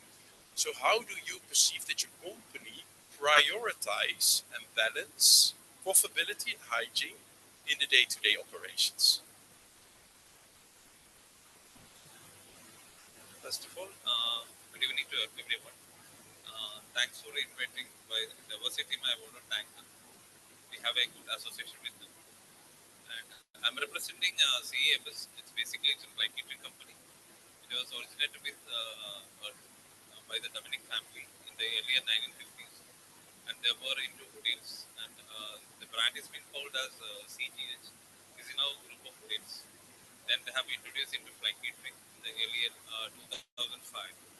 From there, now they are into flight catering across 11 units in India. And yeah, we are one of the leading flight catering in India. And I'm heading the quality and hygiene of the unit in Hyderabad. Coming back to your question, uh, yeah, that's certainly a big challenge while keeping the standard because we are into flight catering. It's a very risky business. What we having is it's quite difficult, and again, it's a big problem in the pricing also. The cost has to be matched with, and you have to keep that standard. And here, we do not see the passengers yet who have been dealing with our, was taking our service. Basically, our customer is called as airlines, but end consumer is someone who doesn't know. It can be you or next to me even. So that is how it is. So here we were always prioritize the standard, the quality of the food as well as the hygiene. It's called as it is a prerequisite for any food company to have a good hygiene and standard to be there in the organization. It's starting from the kind of from the clothes, then the kind of chemicals we use everywhere, not only in unit, in the food preparation areas, but also how the employees have been used, the kind of clothes they're using, what is the kind of laundry they have been service. So every area we are assessing the risk. Then we are choosing the right person. The right company. Like there is no compromise in the food safety and quality. There is no compromise at all. So for that is what is the reason why we introduce diversity to our firm, and where we got a good association with them by they are giving us the best service, and we also demand the best, and the pricing is always a challenge, but still by considering a long term association with them, so it was helping us much better, and to be yeah, it's again quality cost money, so we are accepting their the reasonable pricing only. So we are happy with the service. But still, as a quality head, I'm always looking into all the risk elements. So I will not be always happy with what they are giving. I am still finding the challenges. Anything that having my own testing goes. So we have a lot of good, sessions with them, and their team also visiting us. Their healthcare people also visiting us. It's quite easy for us to assure the quality standards what we aiming for, because we are the only caterer in Hyderabad who is catering to British Airways. So, so you can understand, we are one of the catering company here. We have to face unannounced audit. So without a third party will be visiting us for the British Airways. Next, we are the sole caterer for Mr. Modi, is the Prime Minister of India. We are the sole caterer for him. So we can understand the risk elements over there. So we never been compromised anything related to food safety and hygiene. Hope you understand. So maybe one question, as you started your story with, we don't know the end customer because we don't see them. That's one layer further than your customer. So how do you make sure you get the feedback from the customer you don't know? The customer feedback we are getting it through the airlines. Our basic customer is the airlines. So we assure the standard. Here means there are certain limitations we have. To even our the company of our MD and the chairman who have been very. They had a good association to introduce the greenery to our particular industry. They have done their maximum to, but to coming to airline catering, we have certain limitations. We forced to keep what the customer is. Our customer is the airlines. What they requested, we supposed to keep. So we were trying our best to eliminate the plastic and all these things to introduce greenery to be. That is our motto. But still, we have a limitations because as the standard requirements we have to provide. And again, we are getting as an airline catering company, we are getting a lot of feedbacks. Like, it can be mostly related to food safety. Food safety we can, and we are getting a lot of good acknowledgement from them also. As our always our KPI and objective is to reduce the number of complaints related to that. But in terms of hygiene, we never been had any issues as well as, because we are been using all the kind of tests we can, like ATP test and all. We are conducting always in the same sessions we done with the diversity to ensure that the chemical we are used on the particular areas, as if it is proper enough to control the level of microorganisms over there. So it's quite helping us. Thank you. Thank you so much. Thank you for giving this insight. Then Bhaskar, Vice President van Theo Broma. As a Vice President, of course, you oversee the whole business, all the processes, and you're one of the main points how to integrate all those things. And what is your experience? What is the main challenge, or maybe obstacle, which your company face trying to integrate and sustainability and profitability and hygiene? So what is the main challenge what you face trying to oversee the whole business and finding an optimum in those three factors? Thank you. Hello. Yeah, it's okay. Hi. Very good evening. Myself, Bhaskar, as said, I'm a KVP for the Theobroma brand. And I'm being in the operation industry since last 25 years. And started journey with the initial 5 to 6 years in hotel industry. And then after moved to the retail brands and started career with the QSR brand with KFC in 2006. So that time it was very difficult for me to from the hotel industry to being in a QSR because hardly 2 to 3 KFC was there in Hyderabad and the Pan India. So it was a equity stores, and then it's been there almost 10 years, and I understood that kind of the hygiene sanitations the US and other places they maintain. They have introduced in the India, and that time we used to follow very strictly and stringently about that every hourly post process of the cleaning sanitization and all. Initially during training time, it was very difficult for me to understand that every 10 minutes, 15 minutes, you need to throw the products because the safety standards and you need to check the temperature and all.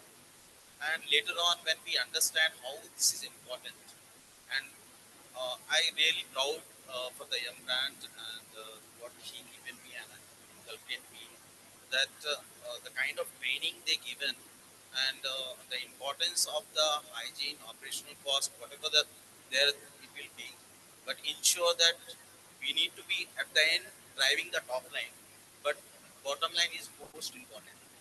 And at the same time, to impacting as a operational leader, we need to always think about the cost of individual napkin also. To think about that, how to ensure that that condiment policy has to be followed. So that practices has been very much helped me. And when I joined Theobroma during the COVID time, these things will really help that people used to be. I really was shocked that when people used to, because they don't have anything clear about that what need to follow to, because COVID was such a thing into 2020. First outlet I opened was Theobroma, that is a bakery brand. That time we had only 100 outlets, and it was the first outlet in Hyderabad. And people, everything was closed, dining was closed, and it was difficult to customers to bring in your outlet. And that time, because our brand was such a respectable and by default people used to come, and for that we need to ensure that how to keep distance, sanitization, and everything we need to follow. So optimizing the cost, that time it was very difficult because you need to be keep your labor and ensure that your sales target should be fulfilled, at the same time bottom line has to be fulfilled. So These things is very difficult, and today being started during the COVID, and now we are close to 36 cities now and 43 outlets. So these all because the customers are trusting, and our products are maximum. All the fresh products are there, and we believe that the fresh products, which qualities we are giving, that's why customers are coming to us. Okay, thank you so much. And did you also find a kind of bridge between investing at the point of scarcity but still wanting to deliver that premium quality for your customer? Did you find a kind of bridge like, okay, profit is important, but we also need to look forward? And how could you then, basically get that investment from the owners? See, the profit is obviously any organization profit is most important thing, and at the cost of profit, because any business start, the bottom line is to get the profit. At the same time, profit when the demands are there, when the sustainability kind of things. So reserve all the things, natural things we need to be reserved. Pressure from the government, compliance has to be followed.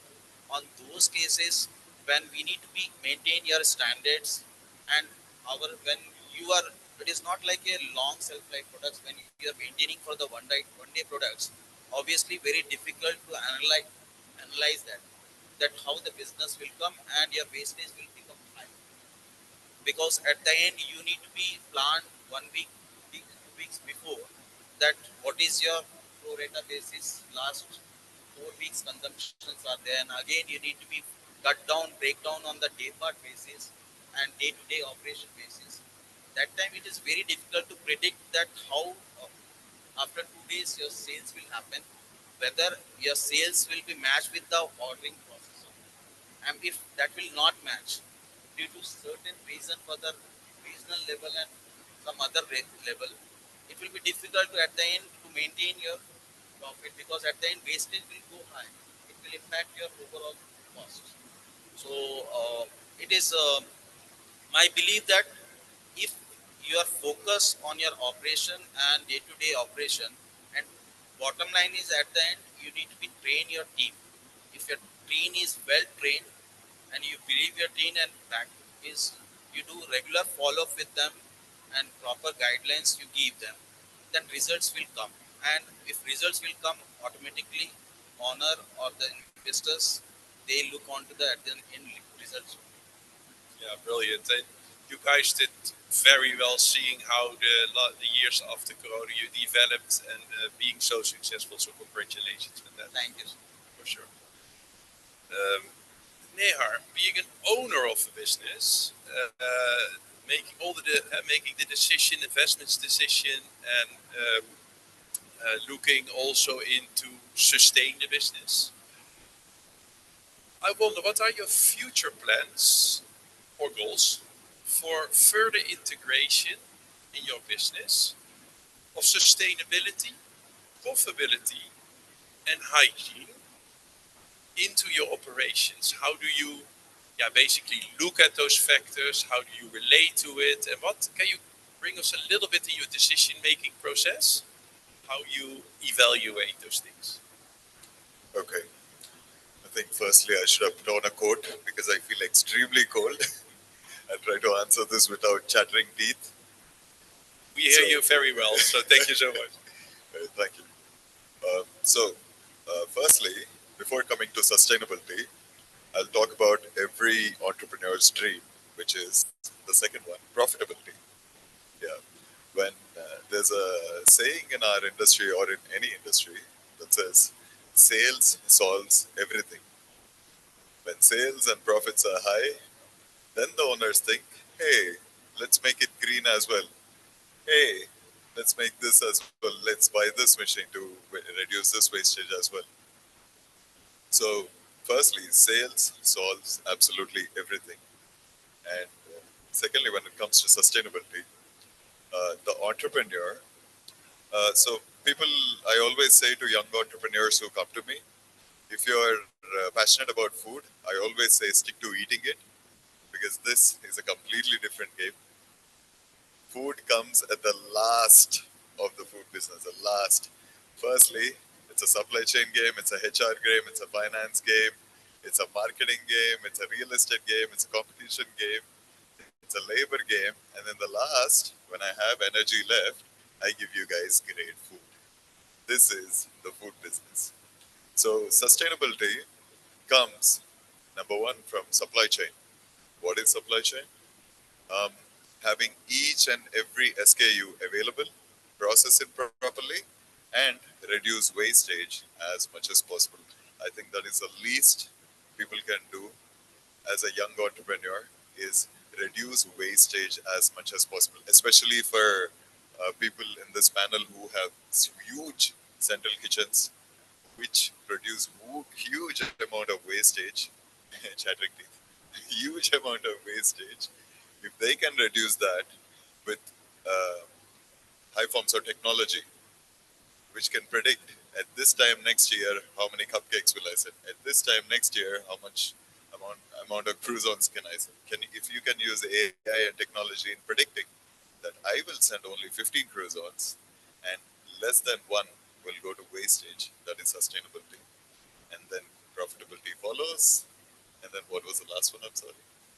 The hygiene. The hygiene standards. Oh, this is my favorite topic. So thanks to the recent raids, and I started a campaign saying, walk inside the kitchen anytime you want. Because we believe that's a cultural thing. We are completely naked. Come have a look. We have nothing to hide. I think that's a cultural thing in the company that you have to build. That you have nothing to hide. Come inside. Have a look. Yeah, walk inside the kitchen anytime you want. I think I've started that in the industry. I think everyone's following it. And those are my three answers. I hope I gave a great answer. Yeah, no, for sure. So just wondering within that hygiene and openness of your businesses, in which part of hygiene would you be likely to invest first?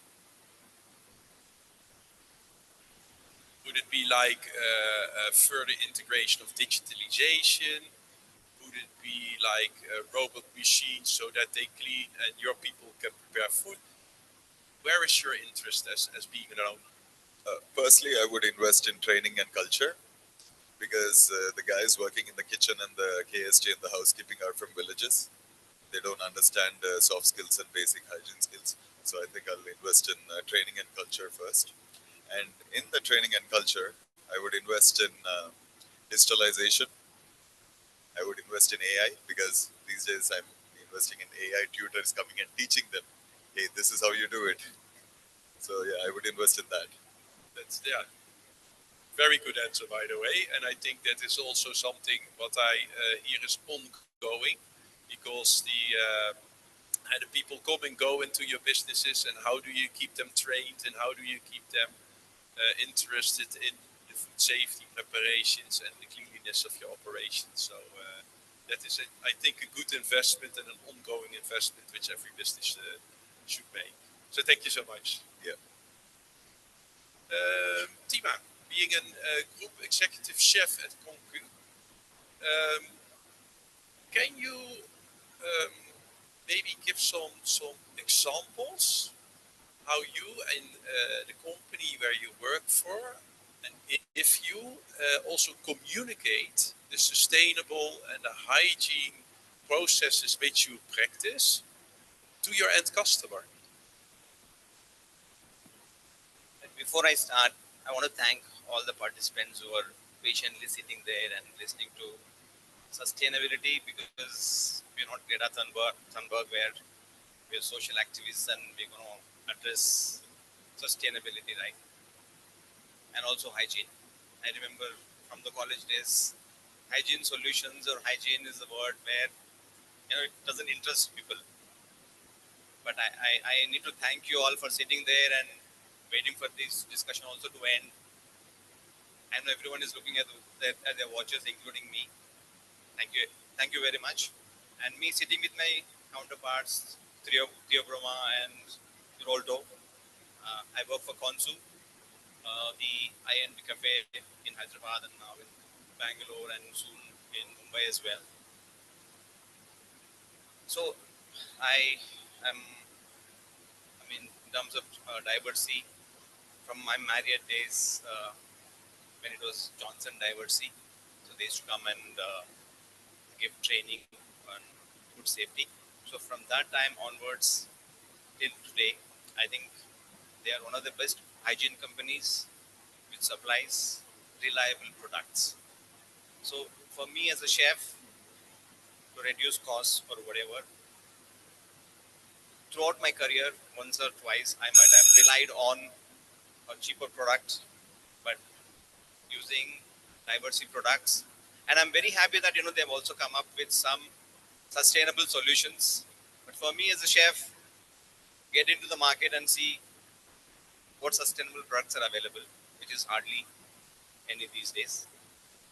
But if you ask me what practices do we follow in terms of hygiene process and reduce carbon footprint, so we have a huge operations spread across the city, and we have one central kitchen where our products are made, and then it's sent to other places, and then there's also some production that goes on in each of the outlets. So we make sure all the systems are in place. Then there is vehicles that fly for the products. We ensure that it is only once that it goes, and not like multiple times where we again increase the carbon footprint. And in terms of our, we also believe that before we serve good food, it is very important to have good hygiene solutions in place, and it is strictly followed. All the team is trained, and they know what they are doing. And it is not easy these days to train the staff, because there's a lot of staff turnover, new people coming in, and then that's also the biggest challenge that we face and we try and address. And the sustainable practices which you have in your operations, are you communicating that to your customer? Is there some sense of what you try to bring across what your business is doing to the customers which you serve? Yeah, so we try and educate our customers through our social media engagement. That is one thing, and the other thing is the display boards that we have, and whatever FSAI licenses and the things that take place that we show. And do you get any idea if it's appreciated by your customers, that they say, hey, good that you share with us, good to know, we value this? Absolutely, absolutely, because this is new India. Everyone wants whatever they want, and these days hygiene is well appreciated, and also it is enforced also these days. Thank you, Tima. Really great to meet you. Thank you.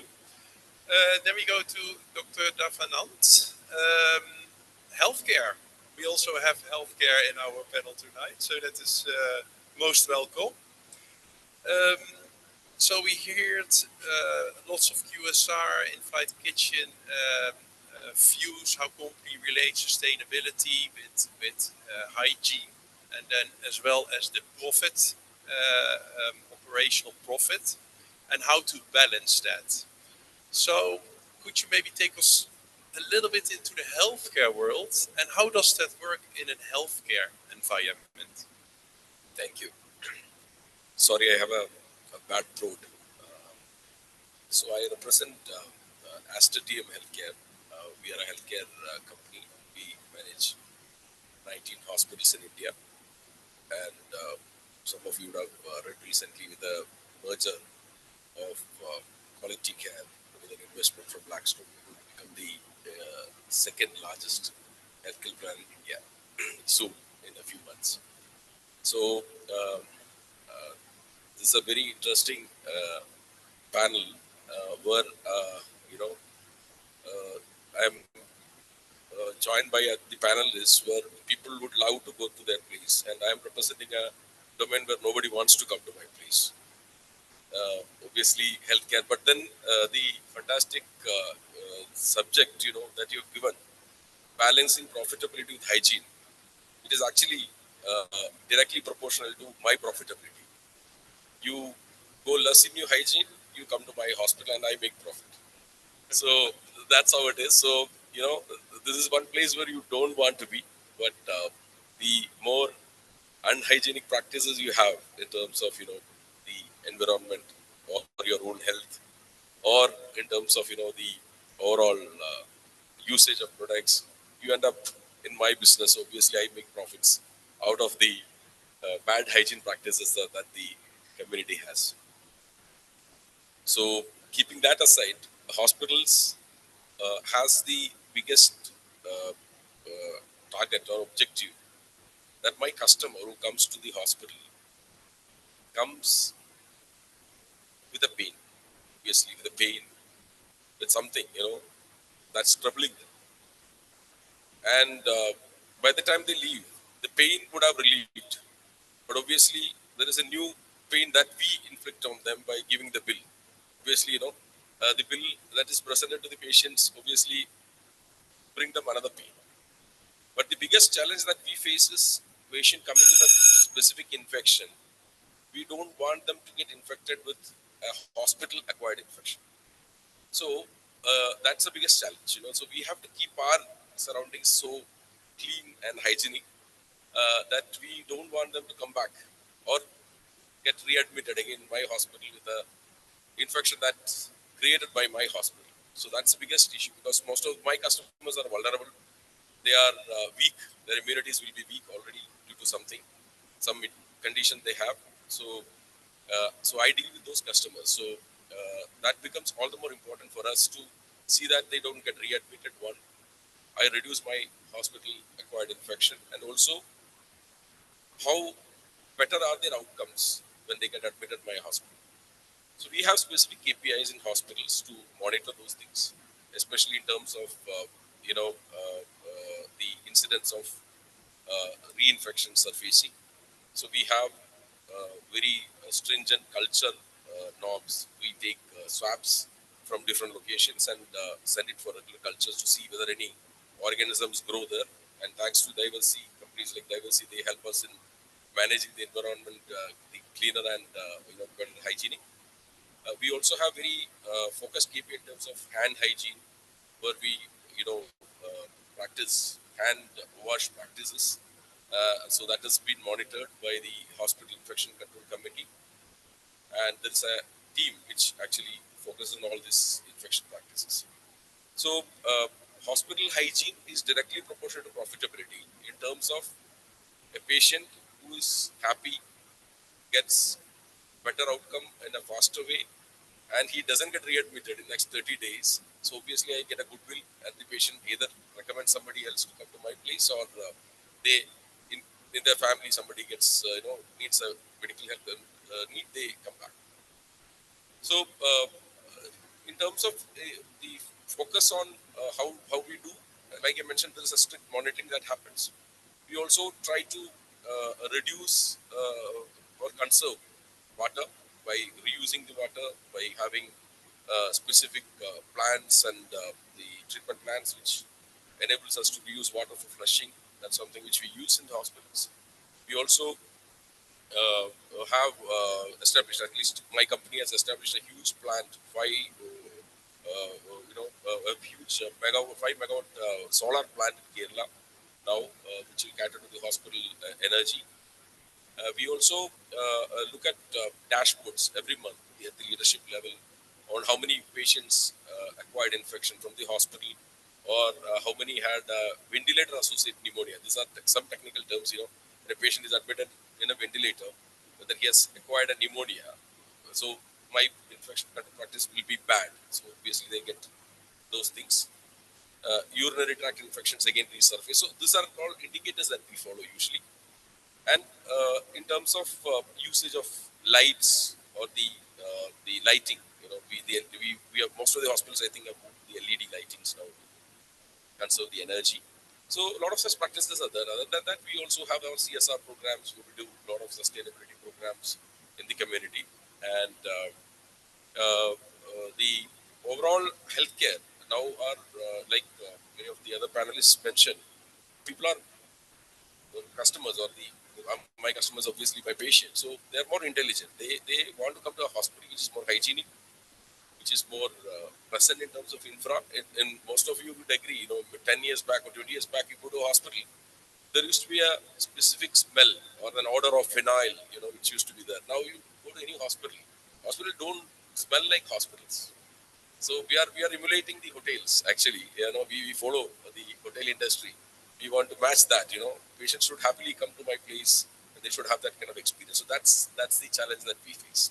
And it's fair to say that actually an investment in healthcare, in cleaning hygiene standards, helps your profit of non-returning and happy patients. Exactly. That's really beautiful. That is. Thank you for sharing that insight of the healthcare facilities. So, coming to an end to this panel, first of all, I want to thank you.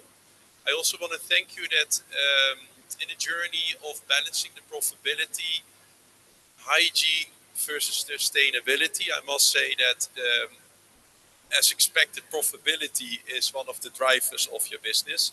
And if you would not make profit, the business would not sustain, right? So it makes all sense together. But I get from all the stories that long term, that the quality to your customer or patient prevails and makes you still invest into hygiene standards. As long term, that helps your business going forward. And that is, I think, a very good outcome, so that we don't conclude here like, okay, we first go for profit and then we see the rest. So thank you for giving that insight in this discussion. And thank you for the bravery of sitting here, sharing your experiences and giving the examples of the beautiful businesses which you have built and which you are managing. So I would like to have a great applause, a hand for our panel tonight. Yeah, thank you very much.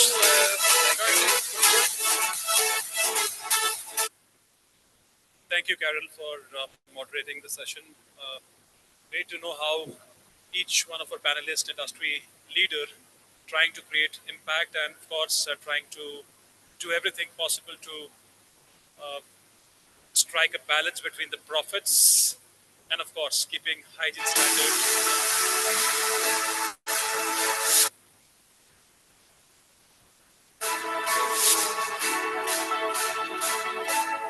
Thank you. May I request Dr. Prashad Pandey, our Technical Director for R&D, to please come over.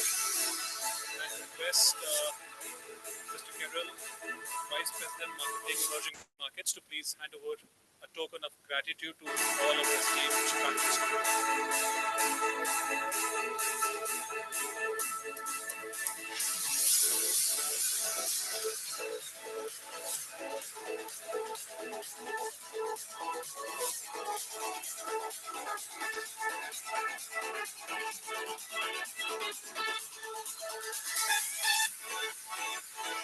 Thank you so much, sir. Thank you.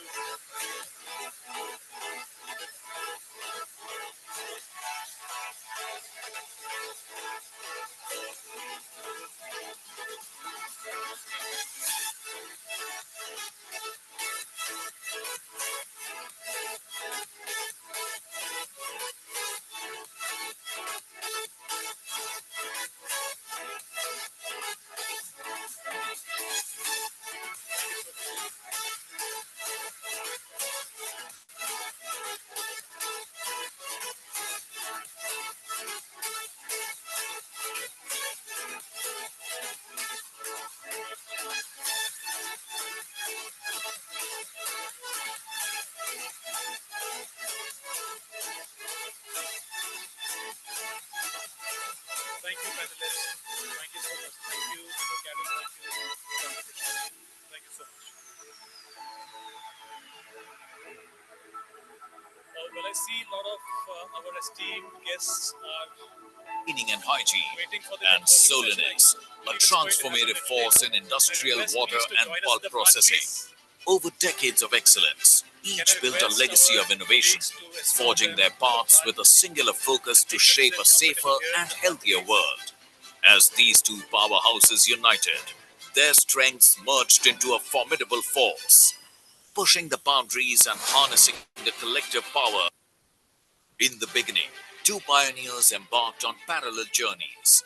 Diversey, a name that became synonymous with cleaning and hygiene, and Solinis, a transformative force in industrial water and pulp processing. Over decades of excellence, each built a legacy of innovation, forging their paths with a singular focus to shape a safer and healthier world. As these two powerhouses united, their strengths merged into a formidable force, pushing the boundaries and harnessing the collective power to explore full opportunities out there. Now, our combined force enables our customers to experience our innovative, sustainable offerings as one, providing our customers with unparalleled experiences. Together, we are transforming the future. Together, we are shaping the future, driving meaningful positive changes that resonate across the globe. Fueled by unwavering passion and empowered by the collective strength of unity, we are paving a path towards limitless possibilities and impactful change. And now we march ahead, ready to conquer new horizons and achieve extraordinary impact as one. It's time to go beyond and uncover new opportunities. It's time to leap forward and reach for limitless possibilities. It's time to unite as a collective strength. Stand as one force to empower our customers. Be one force to leap forward and reach for the boundless possibilities. It's time to show the world the power of one. Charge ahead.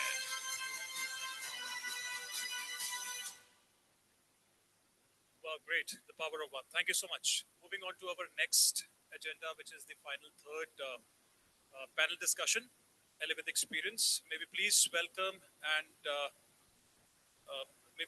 Mr. Anil Kumar Nair, Director of Marketing South Asia. Thank you, sir. To moderate the session, of course, I would like to invite our esteemed panelist, Mr. Subrato Ghosh, Vice President Operations, Zonal Head DTSS,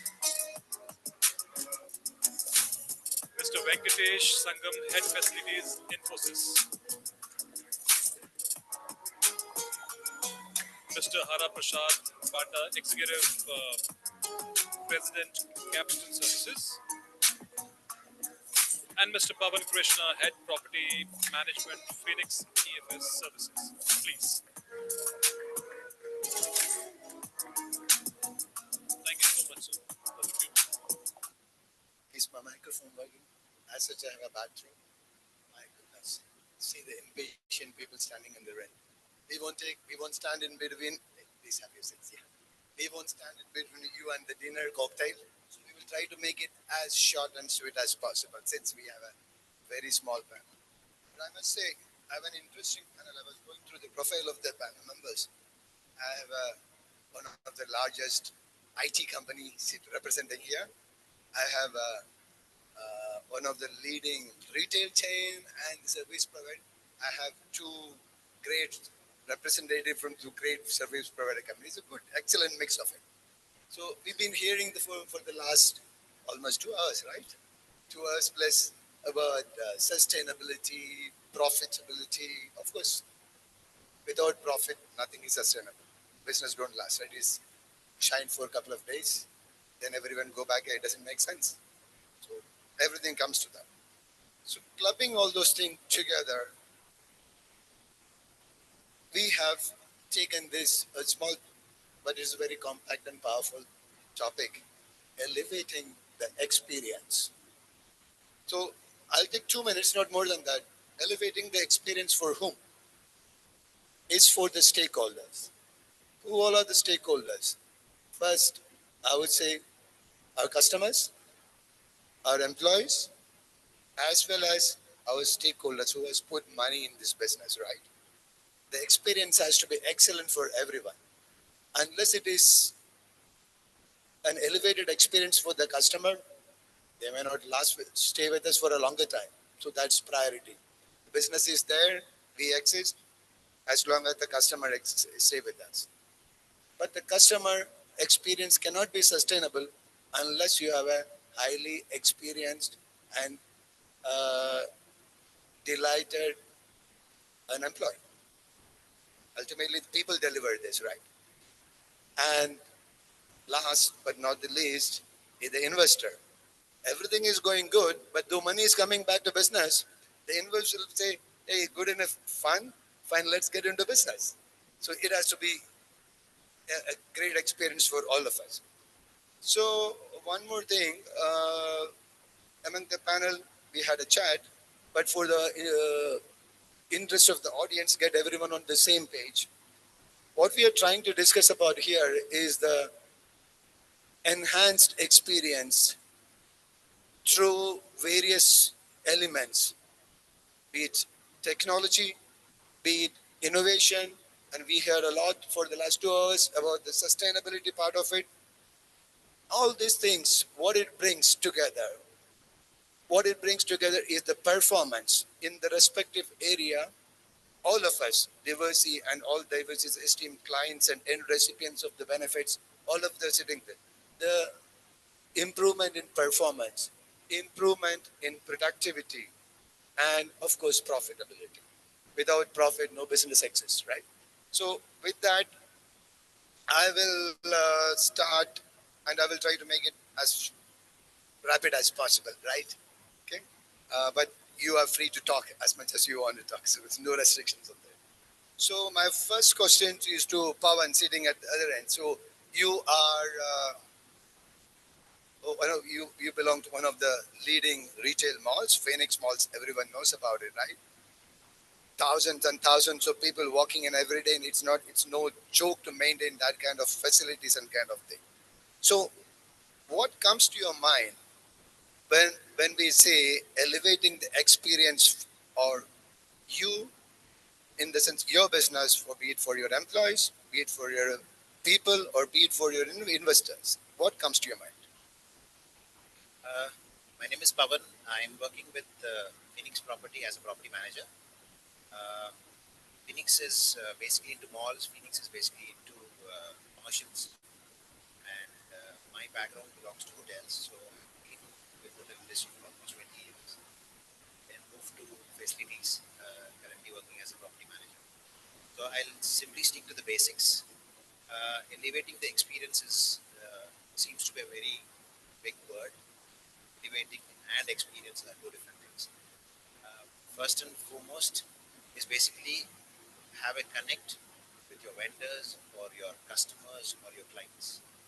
More you are connected with your people or your clients, the better feedback or the better understanding you prepare and you have it, so that the deliverables will be at ease. The more you anticipate your customers or your employees' needs or your vendors or your stakeholders, I think you already made a difference. You anticipated things and you deliver it before they ask you, or maybe at the right time you need to give it to them. You can give it to them. So that is a game changer. And similarly, when you know your customer, you want to approach your customer, you need to be thorough enough to understand your customer first before you go for a meeting, or you want to meet a customer or a client or a vendor. So that you need to know what to ask or what to say. So that will create a connect and make sure that you are sustained with his conversations, and you know what way to pitch in, how to pitch in, how much to pitch in. So on a very customized or a tailored conversation, you can approach your customer, and you can also be with the customer, for the customer always. Similarly with your employees as well, because the deliverables comes from your employees. If you're ensuring that your employees have been taken care of, further your employees will take care of your clients, customers, or a stakeholder. So how much effort you need to put is always defined where your employees are kept happy. Your success is always reliable on your employees, and your success is your anticipation and how good you are connected with your stakeholders or an employee or a customer. Similarly, there are few techniques where people are well connected. For example, since I'm in the hotel industry, I can give you a simple example. a guest is traveling from LA to India, coming to a hotel where you know his itinerary very well. What time is he coming in? When is he landing? And you know, once he lands in India, he obviously put his phone on. The first moment he puts his phone on, he'll get a connect from this is your cab driver. His name is so and so. He's waiting at you at so and so car parking area at so and so. So the person who's come from LA to India is well connected. He knows where to go. The customer comes directly to that space, meets the driver. Driver hands you, you know, take you to the hotel. He'll drop you at the hotel. The person who's at the reception knows your arrival time. Know when are you going to land in the hotel, which room to be given, and your rooms keys are ready. Your itinerary is ready. Your welcome drink is ready. Your cold towel or hot towel is ready. So you will be proceed directly to the room rather than standing for hours together in a reception, expecting the customer to ask questions or maybe expecting the receptionist to ask so many questions. So all these hassle has been cleared off. You're directly to the room. Thank you for that. So you know this is kind of an experience where a person who traveled for 12 hours on a flight and comes to your place, you will take care of. So similarly, when a person is going to come for a breakfast next day, you know what is his food habits are. Nowadays, Facebook, you have social media everywhere. You know what a person eats, what a person doesn't eat. So you know you obviously cater what is required to be given to him. So your days started with what his expectations are given. Similarly, so on so further, his experience is well taken care only when you are in connect with your customers. The more you have a connect, the better your output is, the better your productivity is, the better your performance is, the better your profitability is. So I can simply say it's a chain of command. If the chain of command is not delivered the way it has to be, they will be happy. Thanks, Pawan. Thanks for that input. So, Venkish, I'll come to you. You represent the one of the largest, maybe the pride of India, Infosys, right? You had the Infosys southern business or the operations kind of thing. I know you. Most of your clients are MNCs, right? Sustainability is a thing. When we were talking before this, also we were talking about sustainability. It's a ask from the customers today. How this sustainability, but we heard it from other esteemed panel members, how this brings in more elevated experience for it for your employees, for your customers, and how Infosys keep up to the pace of the customers around the world.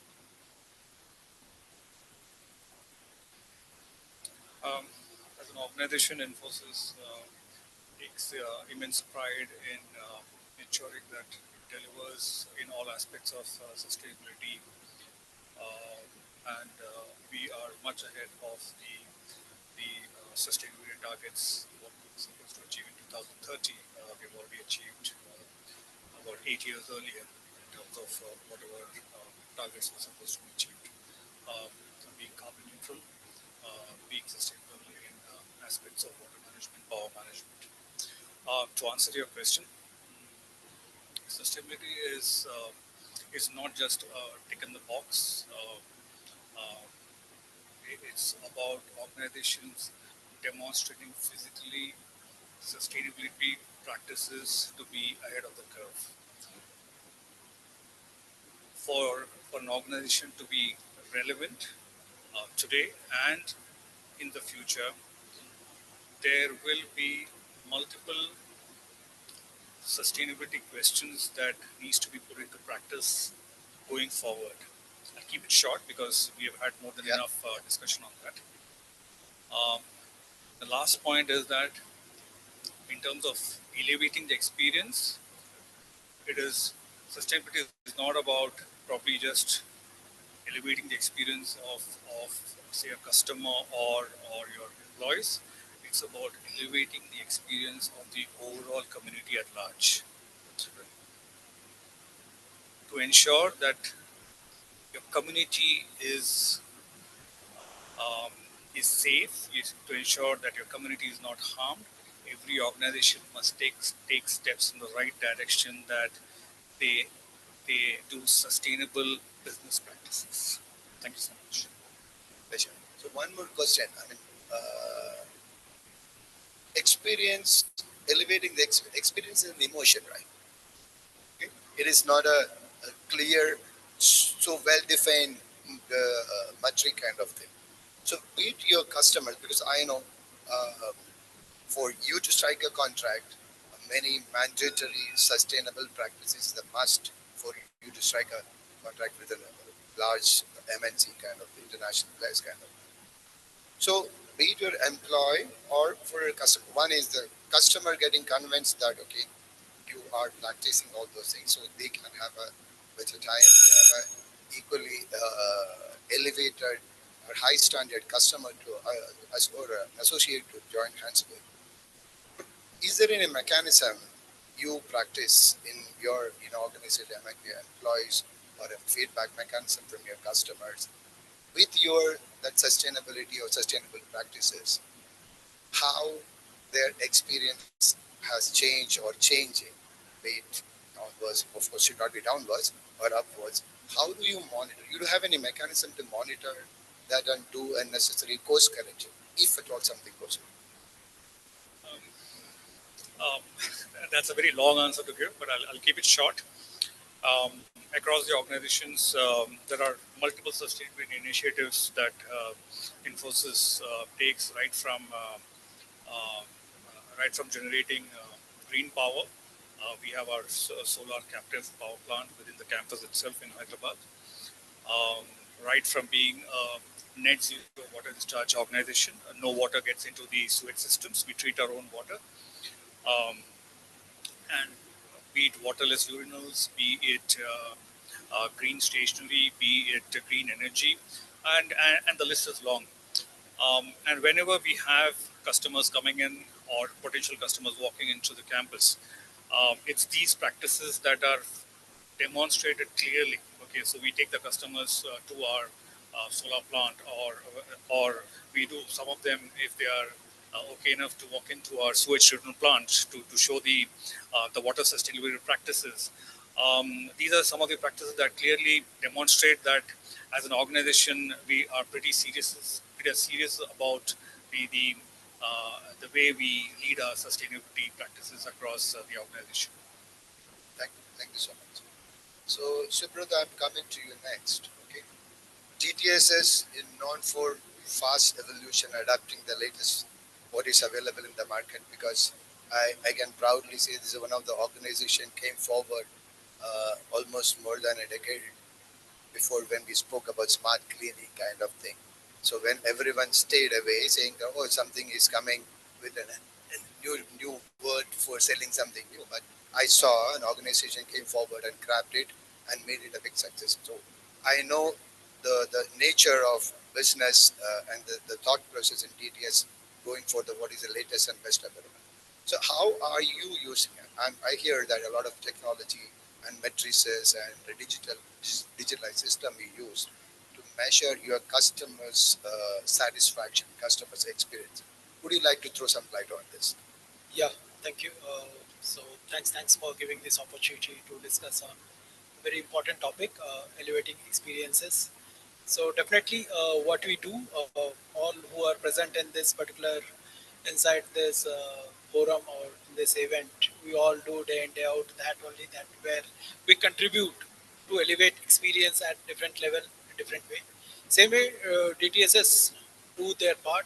We manage facilities for our esteemed clients, and as correctly said, Anil, a lot of digitization effort that we have put in times to come out. We have planned also to make it so that things will be more. It should be result oriented, where people will experience what's they're experiencing now. Uh, may it be the experiencing the feedback mechanism that we are looking into it, where you can get a real time feedback to address the issues on prompt very much promptly, and give them an experience that they are heard, and the total escalations level should come down, because end of the day whenever a person come to a workplace, they would like to see a very clean and hygienic workplace, which will elevate their mood, which will elevate their sense to do a better job. If they come and see a dirty place to work and all, that they may not like to continue there. So something like that, we look into it, and we are always looking forward to put different type of technology or inducing different type of technology so that we can address those issues and elevate the experiences.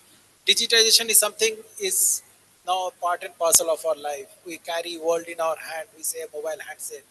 So a lot of things that we can do. We can control light systems. We can control our UPS. We can control our HVAC. We can control whatever you need. There are technology available. All the way together, we want to infuse that. We want to integrate that. That's something that we are working on, and so that we can give a better experience. We can elevate the experience. Thank you. Thank you so much. So that brings me to Hara Prasad. Actually, this is a question I thought of asking everyone, but in the interest of time, I thought I will keep it that one common question. I will start with you. We're talking about various things, our understanding about customer expectation, employees' expectation. We're trying to do something, hoping that it's giving the desired result to the recipient, be it a customer or employee or all of it. At Capstone, do you have certain practices in terms of benchmarking it, monitoring it, and doing it? Would you like to talk something about the matrices you use in Capstone to monitor the customer experience, employee experience, and the investor experience? Would you like to throw some light on?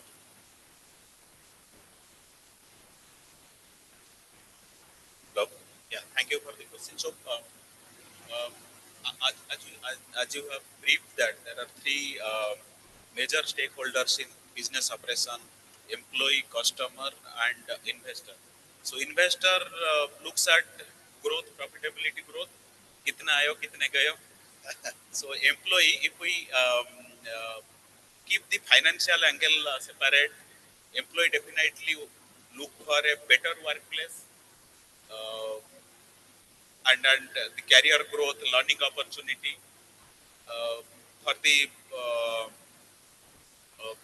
and then the customer. So customer, again, if I keep the cost part separately, customer is always looking at that what kind of new innovations you are bringing to the table, how you are equipped with the present ESG, because today all the listed companies, non-listed companies, SEBI has given a ESG target. So what is that you are bringing it to the ESG? How you are helping that organization to uh, help them in their ESG practices. So when you are coming to the personal life, all these investor, customer, and employee is your spouse.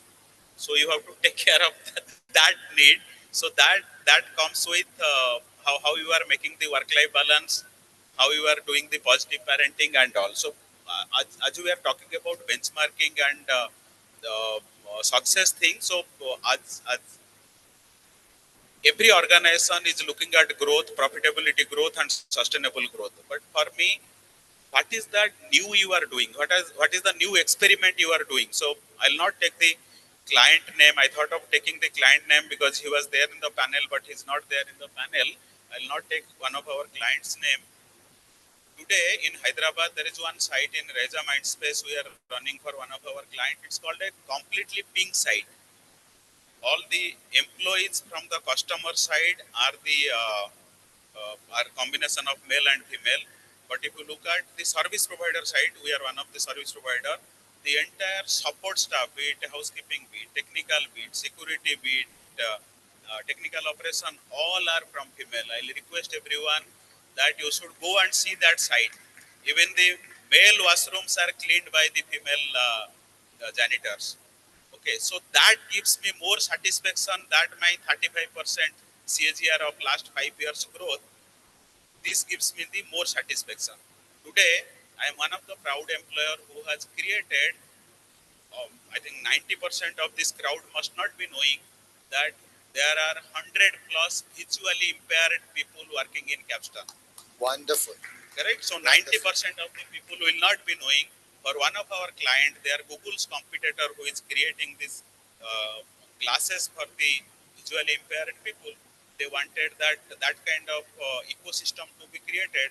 We have to provide those kind of manpower, and we have to run because it's first of its kind in India. So we have to run pillar to post. We have to go to the labor department that whether we can hire them. Then we have to go to the NGOs. There are certain, so we learn lot many things because they cannot work for more than 4 hours.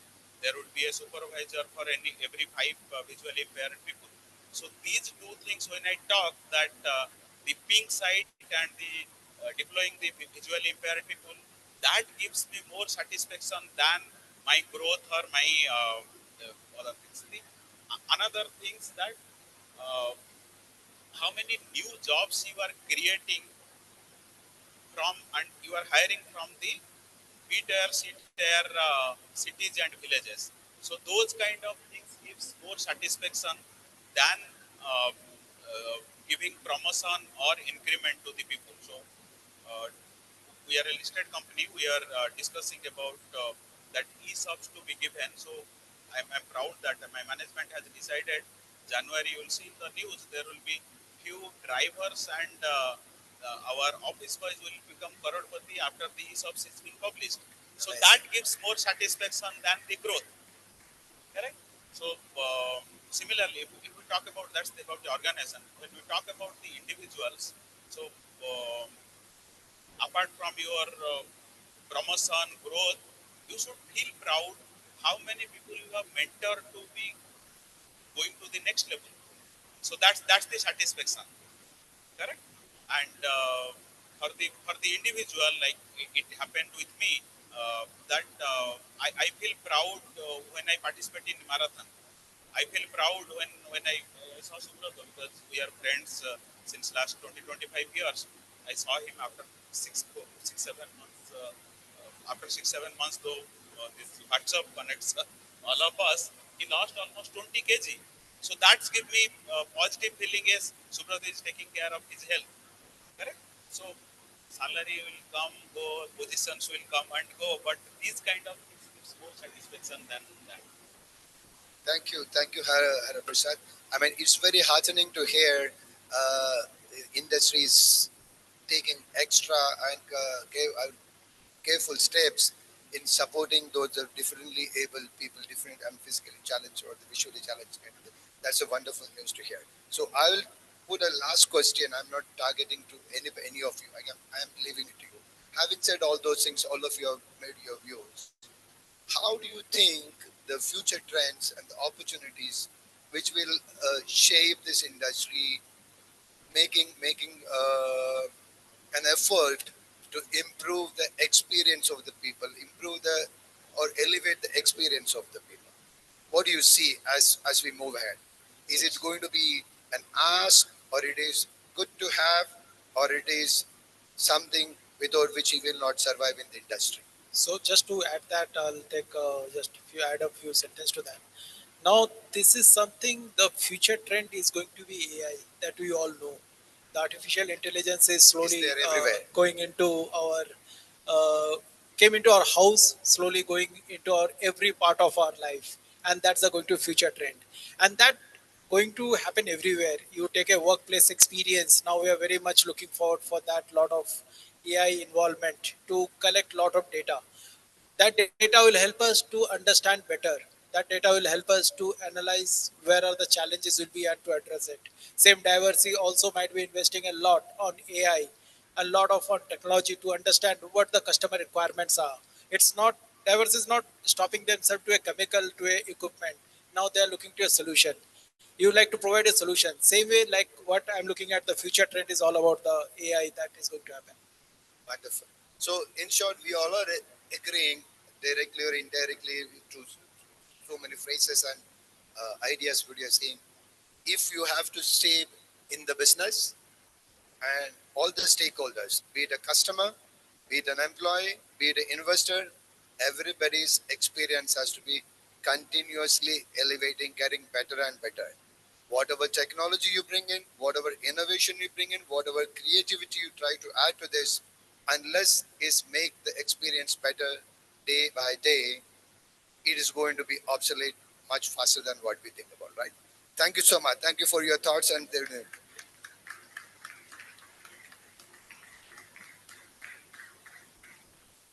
Thank you so very much, Anil, for moderating the session, and thank you so much, panelists, for your contribution in the panel discussion. May I request Mr. Karthik Engar, our Business Director for South Asia, to felicitate our panelists along with Mr. Anil Nair. First, we'll have a photograph.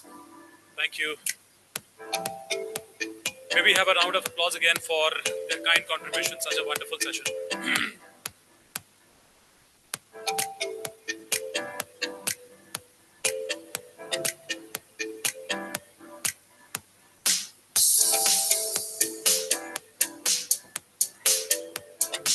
Thank you. Thank you.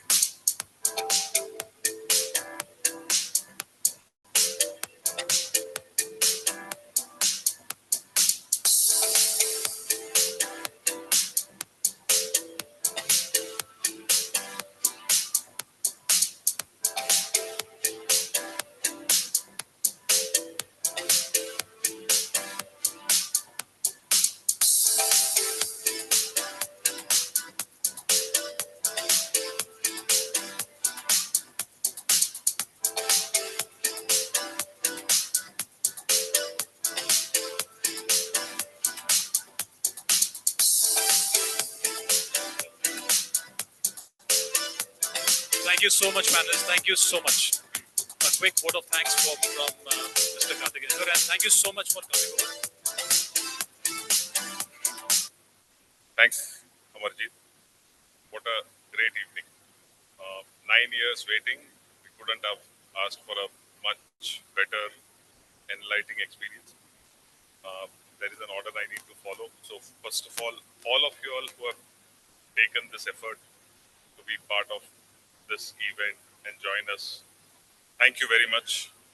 I should thank all the esteemed panelists who have shared wonderful and creative solutions and enriched this audience with what is there in the future. Thanks each one of the panelists from our bottom of our heart. I would also like to thank the marketing team and of course who have done a wonderful job in setting this up, Komal and the rest of the gang. My team, Anish, Neeraj, Sita, Ravi, who have been able to chase you guys to come here. I think good job, guys, and the entire diversity team who has put this effort.